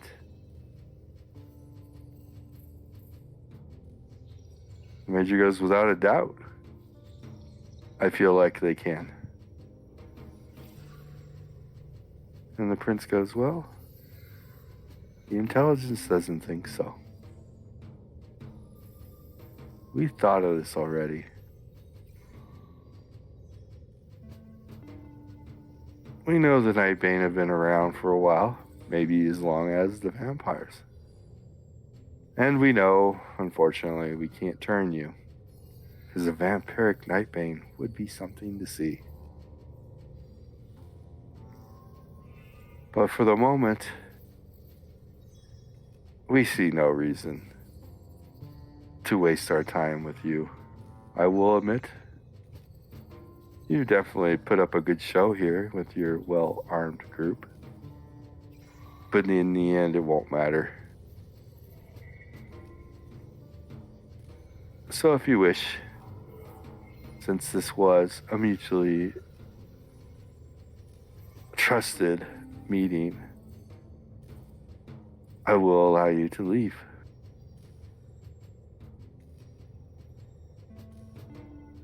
The Major goes, well, Prince,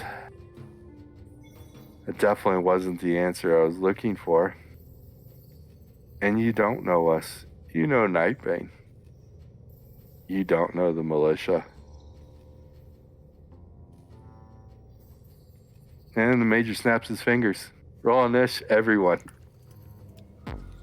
Ouch time! Ouch time. It's time to rip and tear. Where is my initiative? It's all the way up here. I'm in the wrong section. So, Maxie, just 16. so you understand, Oh, 16. sorry. Yeah. Just so you kind of understand your role, chances are the Prince will attack. And the Prince, of course, will go for his equal. So you're the one that's going to get in between them. Yep.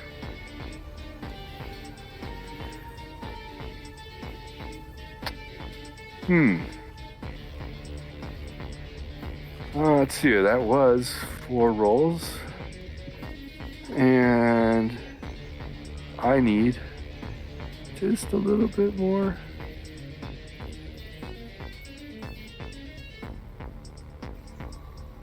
Interesting. Did not expect that. Just need to get these 6. I rolled them by... Oh, I need one more. Oh, the Wild. joys of being a DM, everyone. Yes. So Actually many rules set in up- the background. Ooh, I actually set up a... that makes sense. The wannabes rolled a 1. Because they're wannabes. Forgot about this. Actually caught the security group off by surprise, too. Okay. Cook. Oh, I do need another roll for the militia. Militia knew it was coming. You get a bonus. Okay. Maxie got a 16. And Cook got a what? I got a 7. 7. Okay.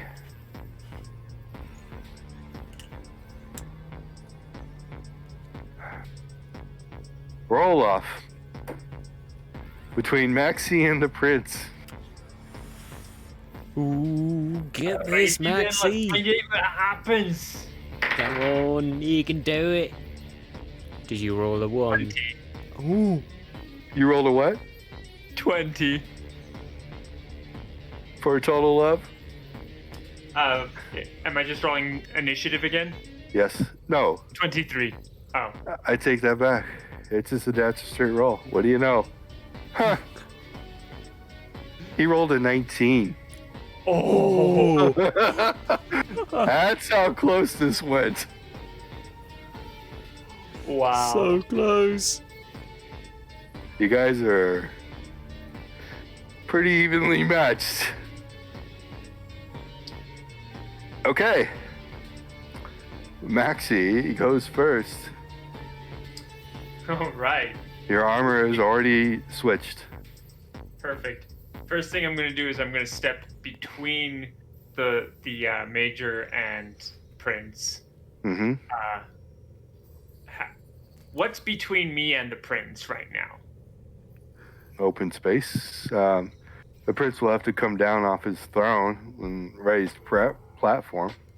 Is he sitting on his throne right now? The last you saw, he was.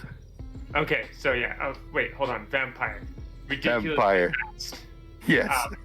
So that wouldn't work anyway. And you've also almost went simultaneously. You, just by the blink of an eyelash. Remember, you're Beat still him. invisible. Yeah, For now. that's true. But I'm gonna step between between the Major and the Vampire Prince, and I'm going to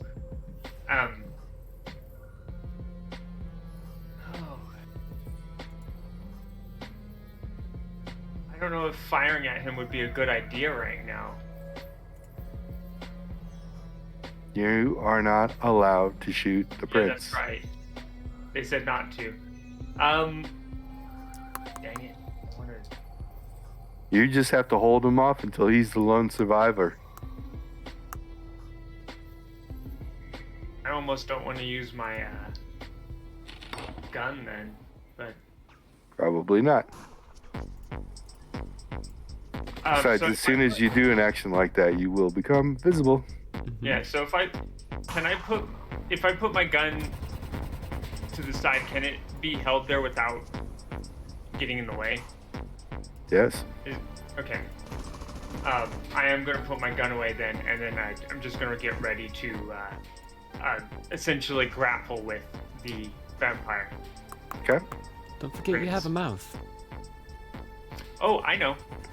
But I'm not gonna bite him until he gets in my vicinity.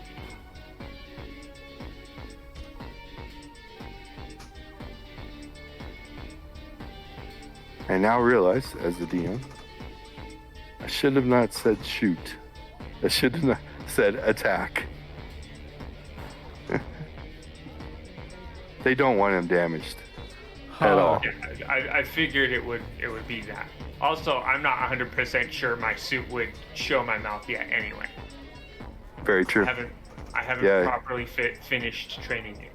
Okay, you prepare for defense. And a fraction of a second later that you've stepped in front of the major, the vampire prince slams into you. Not knowing you were there. Nope. Should have been like... Cook in the background, hitting a brick quickly writing wall. that down. It's like, they cannot see invisibility. And that was funny. Clothesline. This solid wall. And I rolled a 99 for his reaction response. He's confused. Because he's not taking another action this time around. Perfect. What can I say besides So- welcome? Next, these rolls actually just align with the plan. Because next is the militia. Unloading. The militia, not bad. Let's see here. Got a certain scene from Blade running through my head now. Yeah.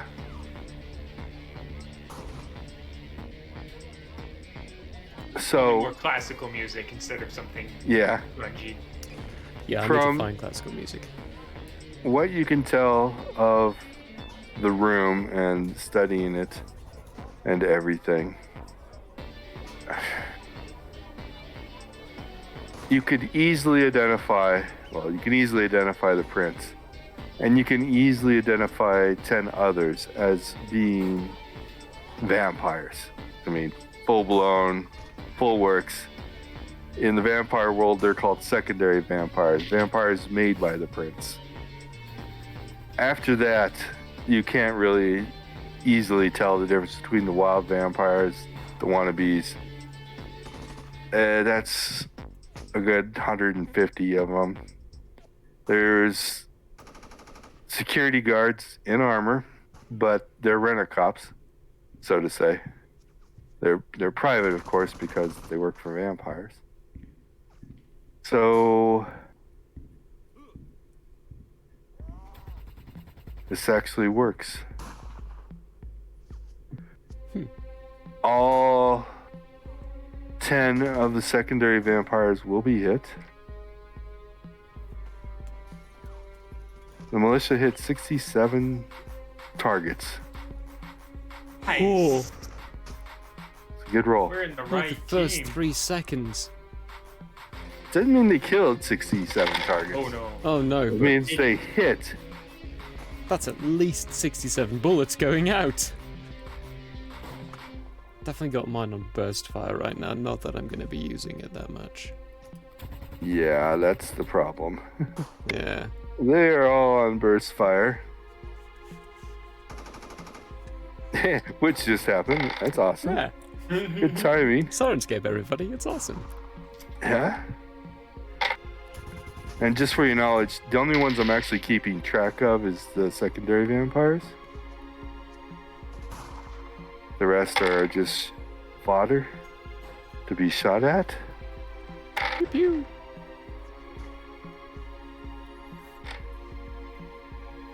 And whoever was shooting at the secondary vampires, these are some of the worst burst rolls I've ever seen. Except for that one.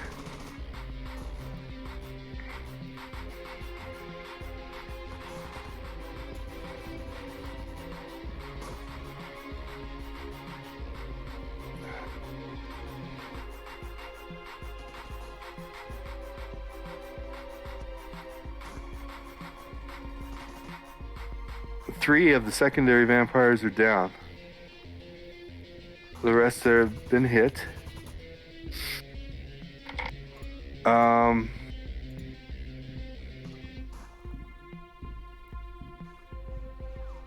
All of the security guards are down. They would have been the next highest priority target. And 7 of the wildlings are down. Good grief. That's how you start a conversation. Yes. No, that's how you finish a conversation. But this This is the end of the conversation. Next up is Phil Cook. That's how bad Hey. they rolled. Oh my goodness. All Only right. the prince had a high roll, which makes kind of sense. How are they all situated right now? Like, how close am I to the prince versus other groups of individuals of them? Well, I mean, you would have stuck a little bit close to the major. So you are definitely closer to the prince than anybody else. The next closest would be the secondaries, because they were up on, not on the exact podium, but around the prince. They were, the closest ones to the prince, the only ones he would ever allow close to him. The wildlings would never get that close. Okie So- dokie. You've got 7 secondaries that are your closest next target beyond the prince. 7 secondaries. Are they within a 60-foot cone of myself? No. No? Okay, bummer. That's okay. That's alright. I am going to... throw a fireball at one of them. Okay.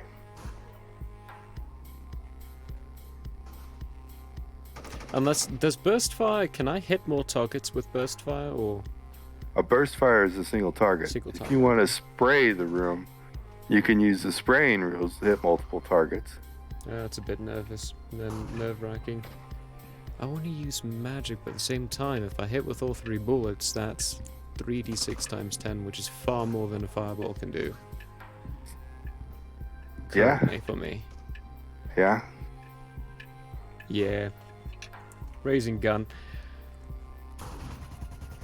Okay. Gunning it. I will raise my gun, but tap the major, who I see to be a primary target, and cast magic armor on him. Okay. You cast magic armor on the major. That's your action. That is my action. And I stand defensively around him. How much STC is that again? That is an AR of 14 and SDC 100 plus 10 per level, so 150. Okay. And fire, lightning, and cold do 1/2 damage. No, the vampires don't use any of that, so that's your action. Next up is the secondaries. And they are going to intermingle. into combat. Ooh. They are vampires. We are vampires. They are vampires. Welcome. Okay. Secondary vampire, 7 of you guys. What are you gonna do? You are gonna try and hit people in nice, shiny armor. Nice black armor at the moment. I just forgot what. Wow. Really?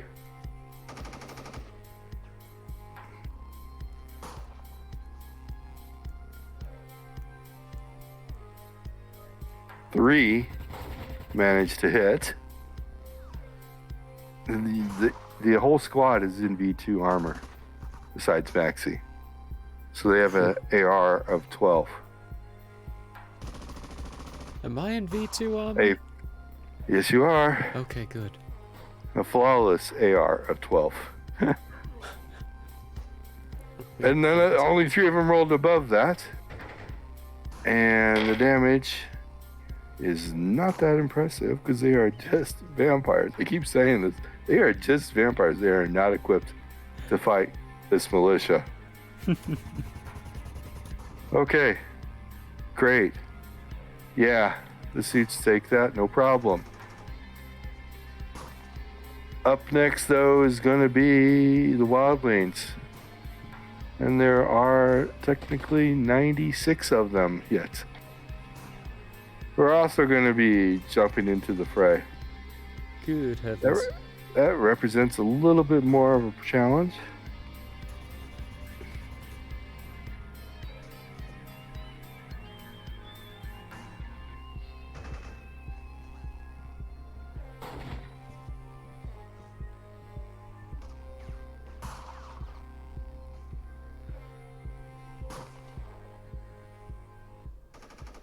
Of them hit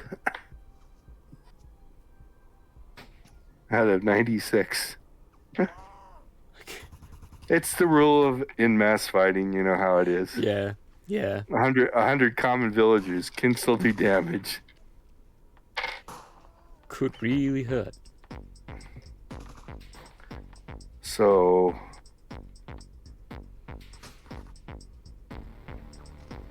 everyone, as a general rule,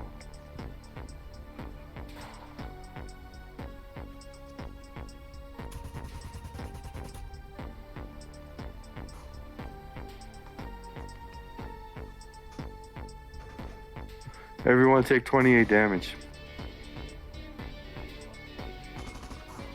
You definitely have wilds on you.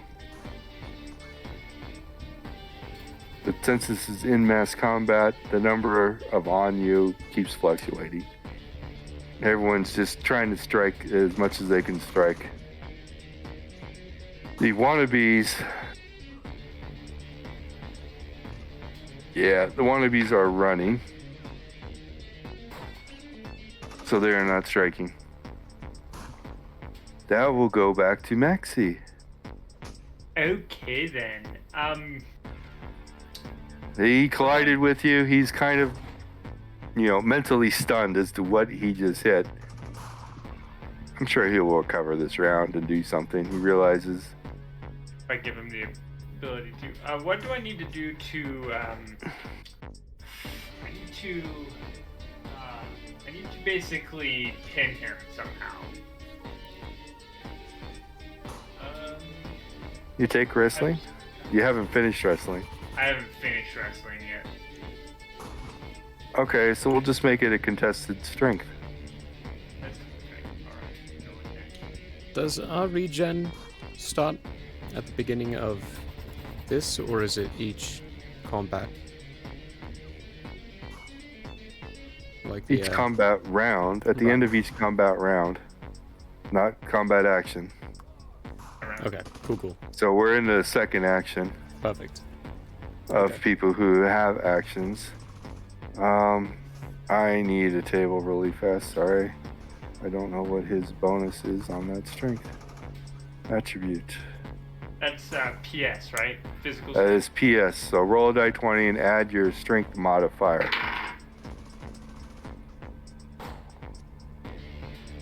I mean, he's a vampire. He could have pretty high strength.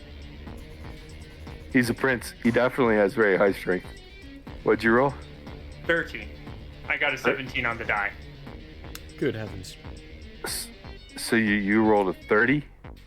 I got a 30. I rolled a 17 on the die. You got a plus 13 on your strength? Wow. I do. I've been training my strength up. That's most of what I've been focusing on when it comes to physical.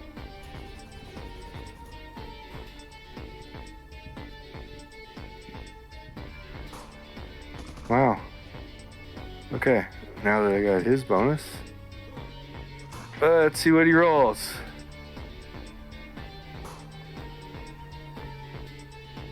You won. What? He only rolled a 13 on his dice. Whew. Oh, lucky. And he has one less bonus than you. I think this makes me visible now. Definitely, It you're does. visible. 100% you are visible. How did You're you figure that number? It's on the chart. Okay, cool. Yeah, What did you roll? I rolled a 17 on the die. Yeah, he rolled a 17 on a die plus 13 is 30. He rolled a 13 plus 12 is only 25. Good He's heavens. a big boy. He's up there. Of course, Maxie looks the strength part. The prince does not. Oh, no. His strength is shocking. My strength should be obvious. Yeah. Okay, Maxie. Now that you're visible, Oh. the vamp. Oh, what? Oh no. No, I was trying to remember why, because you said 13. And I was like, I'm pretty sure Maximus is stronger, but then I remembered the bracelets. The braces I have make me stronger. Yes. Mine's 16. So if you would have Specialized. given him to Maxie, Nah. Okay. Well, he attempts to bite you. Tempt away. He doesn't break his teeth, but he doesn't bite you because of your armor. What? Which gives him another one of those what the looks. General group, general militia group, is taking their second burst round. Not doing as good this time. They only hit 42 targets.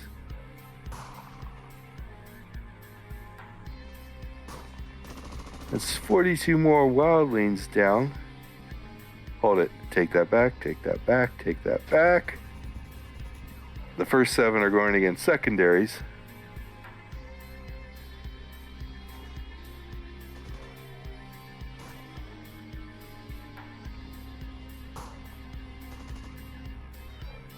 $36 more wildlings are down.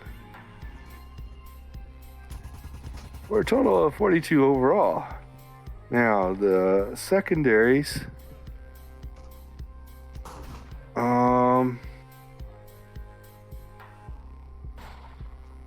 He doesn't stand a chance. He does. He doesn't. He doesn't. He does. Not. He does. Not. Not. There are no more secondaries up. And almost half of the wildlings are down. Cook. So who's all left? It's the prince and wildlings? The prince, wildlings, and you still see, it's only been, 6 seconds? Some wannabes running out of the room. Alright.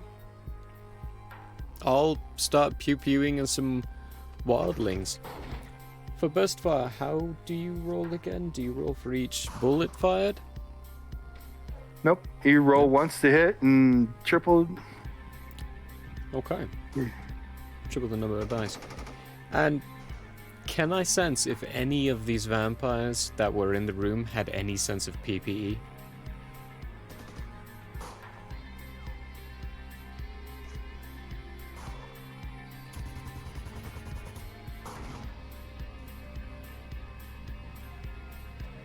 All the vampires have PPE, Okay. but that's not saying much because almost all living things have PPE. Yeah. From everybody else, you would say you do not sense any more PPE than the average standard human would have, except for the prince. Okay. And his PPE still doesn't come close to Nightbane. Mediocre. He'd be mediocre at best. Cool. I mean, if you want the actual numbers, even though you really technically can't know, I'll just say the massive vampire is 50. Okay. Yeah, he's right on that borderline bit. Okay, cool. I'm gonna shoot at some wildlings. Okay, wildlings. Well, I rolled an 18, Let's see here. and Wildlings. Vampires do not have armor. Their flesh, they're not used to things being able to damage them because they're so highly invulnerable to practically everything except these bullets. So roll your 3d6.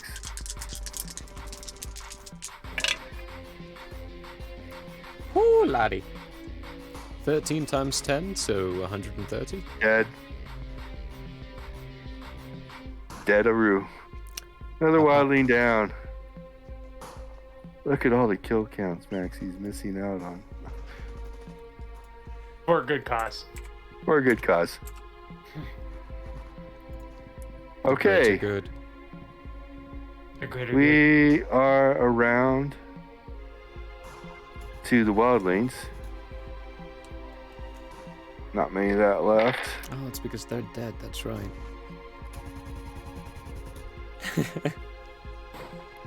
Because they're dead. Yeah. Ooh, but they're kind of making a comeback. Everybody take. Let's see here. Ooh, they even are rolling much better now. Don't know why. Everyone take 33 damage. Hmm.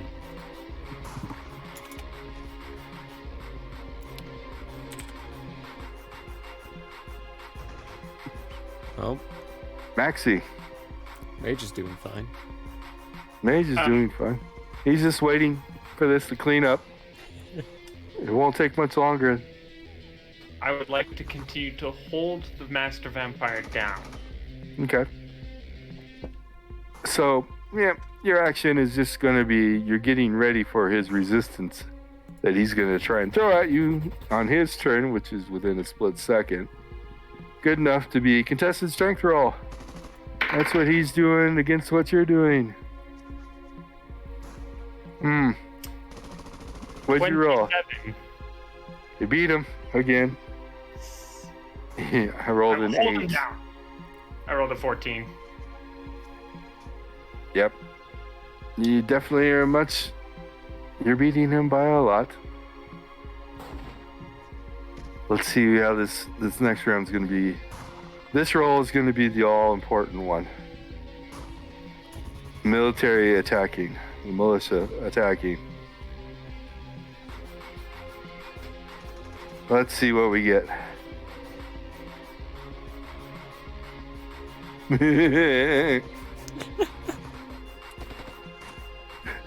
The militia has finished off all of the wildlings.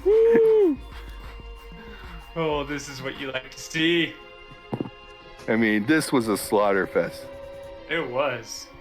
We're 9 seconds in. It's like that Christmas party, Now. but it was Okay. vampires. Yeah. So, here's the situation. Everybody there's still some wannabes running around, which, given another round, will be gunned down. But the major, let's say in the second round somewhere, said don't issue chase. Gave the don't issue chase order because no vampires are leaving. They were just wannabes. We're here to make a statement to the vampires. The humans are humans, so we gotta kind of protect them, even though they're in the wrong place at the wrong time. Now, Maxie, since you are going first and you have experienced vampires before, you can kind of guess what his next action's gonna try to be. Turn into mist and fly away. Yes. Can you prevent it? I don't think so. I might be able to. Unfortunately, his action comes before yours, Cook. Yeah, I don't have any magic that can. I can attempt to knock him out, but I was told not to. Well, not to shoot at him, but. Give me an intelligence roll. This is a real big reach. Really big reach. So you need very low. Just a die 20. 13. My IQ is 18, in case you didn't know that. You're Yes. smarter than me. Holy crap. Only because you forced me to read that book. I didn't force you to. You did it on your own fruition.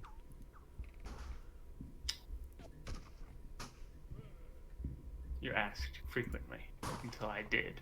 It's true, I did. You don't think of it. Okay.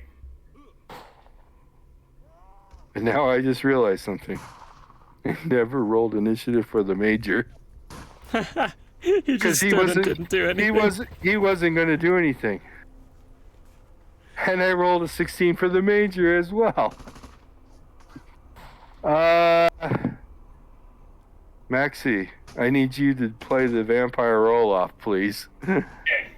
I need to know which one's going to act first, and this is major. So if you ever wanted to screw up a roll, what'd you roll? A 2. That would be a screw-up. And then it bounced, and it's a 2. And I was like, oh, that scared me. The major's going first. Yes. You see the major. He's got something in his hand that he slaps on the vampire, and you realize it was a uniform. Oh! But it didn't act like a uniform. It totally enveloped him. Huh. It's the same thing as your uniforms, except this one was just taught to envelop. Great jacket. He can't vaporize now. He can, but he still can't go anywhere. So it's like cocooned him, right? It cocooned him, yeah. So I can stand up and I don't have to pin him to the ground. You can stand up and don't have to pin him, but you should keep a hold of him. Oh yeah, definitely. In fact, I'll probably be the one to carry him back. Carry him back. Yeah, when we want to take him. Oh wait. No. You're not taking him anywhere. You just need to have this little conversation with him right now. All right, perfect. Well, the major does.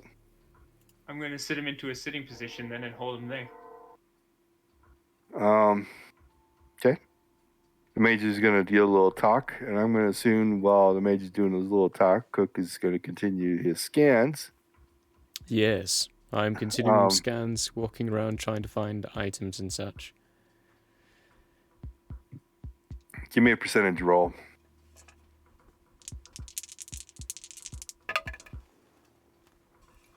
$76.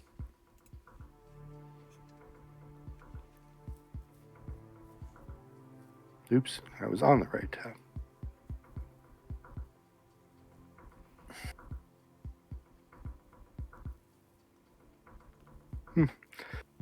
As you're looking around, between your detect concealment and detect magic, you find a little a little box. A little nice ornate box that was behind the chair. And, like a little jewelry box. And you open it up, and inside are 5 speed rings.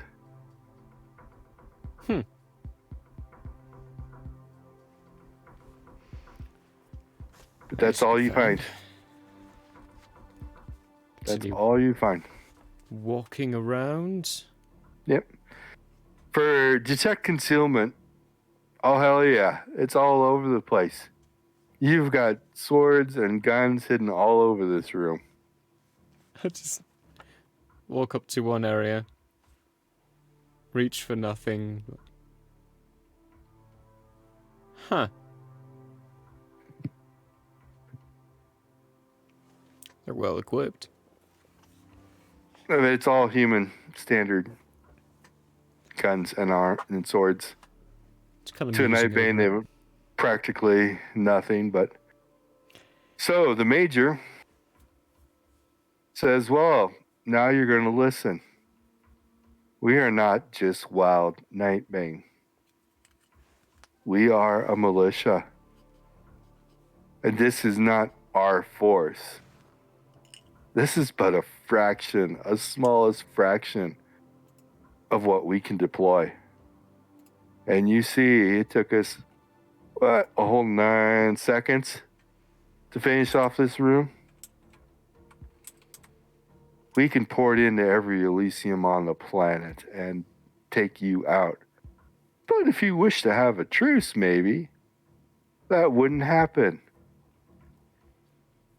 You go talk to your vampire intelligence.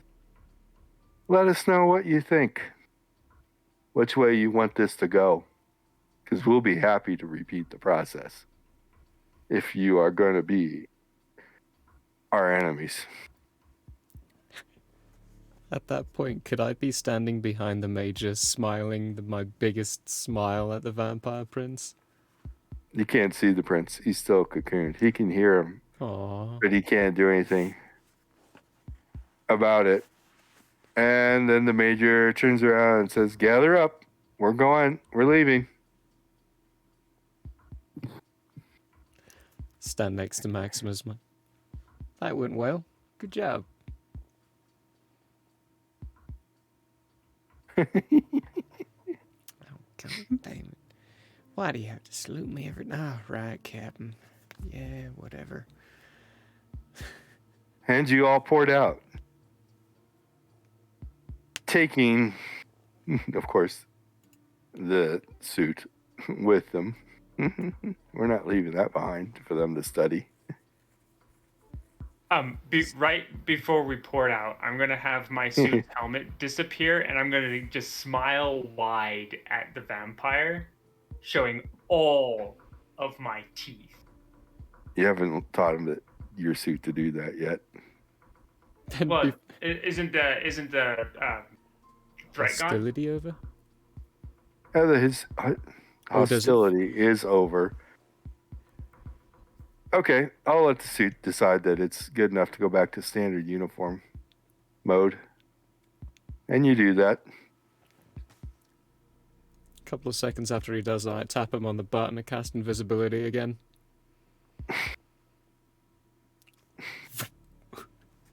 It was all about And a couple dream. seconds out of that, the vampire prince vaporizes and leaves just before you guys teleport out. And you poured out. You get back to base. Major goes up. That one is expected. Good job, everyone. I expect the colonel will want a report from you, Cook. Radio and processing how to write that one out. I think we learned quite a good amount. Thank you for allowing me to accompany you, Major. Mm-hmm. And everyone goes their own ways to heal up that massive damage you received. If I can, I don't have anything to use my PPE for. Whoever looks a little more damaged, I would walk around casting Cure Wounds on them. Right now, it's only the suits that got damaged. Oh, well then, in that case, They didn't even do enough damage to get through anyone's suit. I would just start healing up people's suits if I can. Maximus will heal his own suit up. As you say, most people don't allow that because they are trying to establish the bond. Oh, that's right. After the first one, if they tell me that, oh, that's right. Yeah, there's a bond thingy to this. And I just heal my own. I forgot about that. Mm-hmm. Thank you.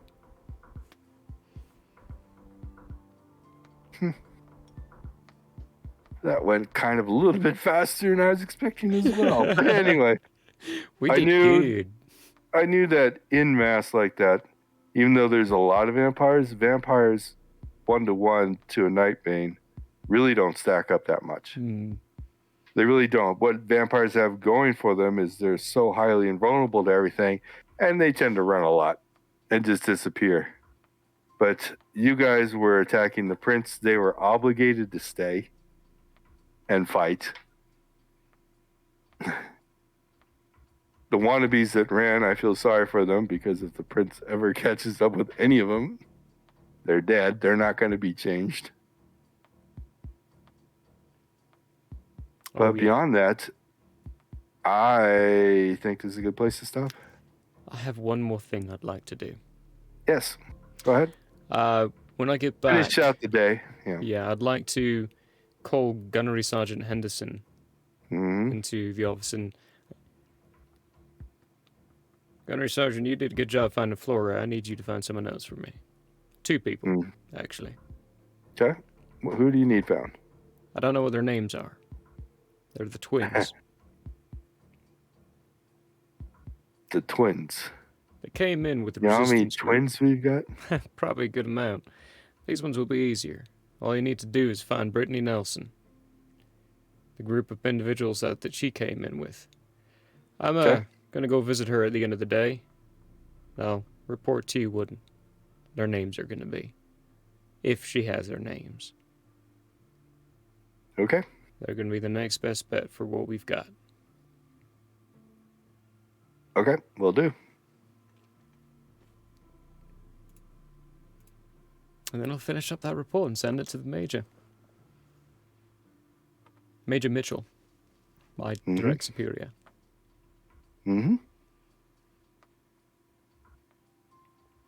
Cool. Anything else? I mean, that strike preparation and everything, even though it happened as fast as it did, preparation took some time. So I'd say it'd take about 2 hours out of the team time or 2 hours out of your day. So you still technically have 4 business hours left, or 2 business hours left, and then 4 free hours cook. And Maxie didn't change anything for you because you usually allocate that for strike time anyhow. How close am I to? So let's finish out the day, I guess, first. Maxie, you can allocate what you know to your study times. Yeah, going a little more into wrestling since that came up.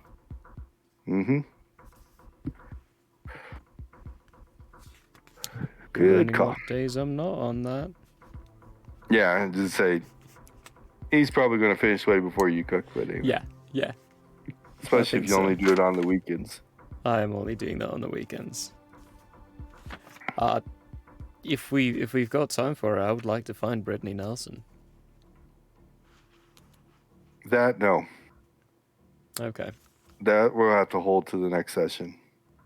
Perfect. But any training you want to do for your last 6 hours, 2 business and 4 personal, we can take care of that before we officially flip to the next day. Yeah. The 2 I'm going to put into the ring. That'll put me at 7.5 for the next rune. So not there just yet. And the 4 I'm going to put into the spell. The spell, yeah. So putting me at 8. 8 of the 48 I need. Sounds good. Great. Perfecto. Then when we come back, it will be Game time, the 5th. Awesome. 5th of January. Thank you, everyone, for joining us. Hopefully, you enjoyed it a little bit. I enjoyed it. I was able to cheer out a I had private. so much That was fun. So much fun. And we'll see everybody next week, same time. Oh, Once yeah. again, join us tomorrow for Tales of Andrea, and join us on Tuesday for Into the Nightmare. And thank you very much. Au revoir.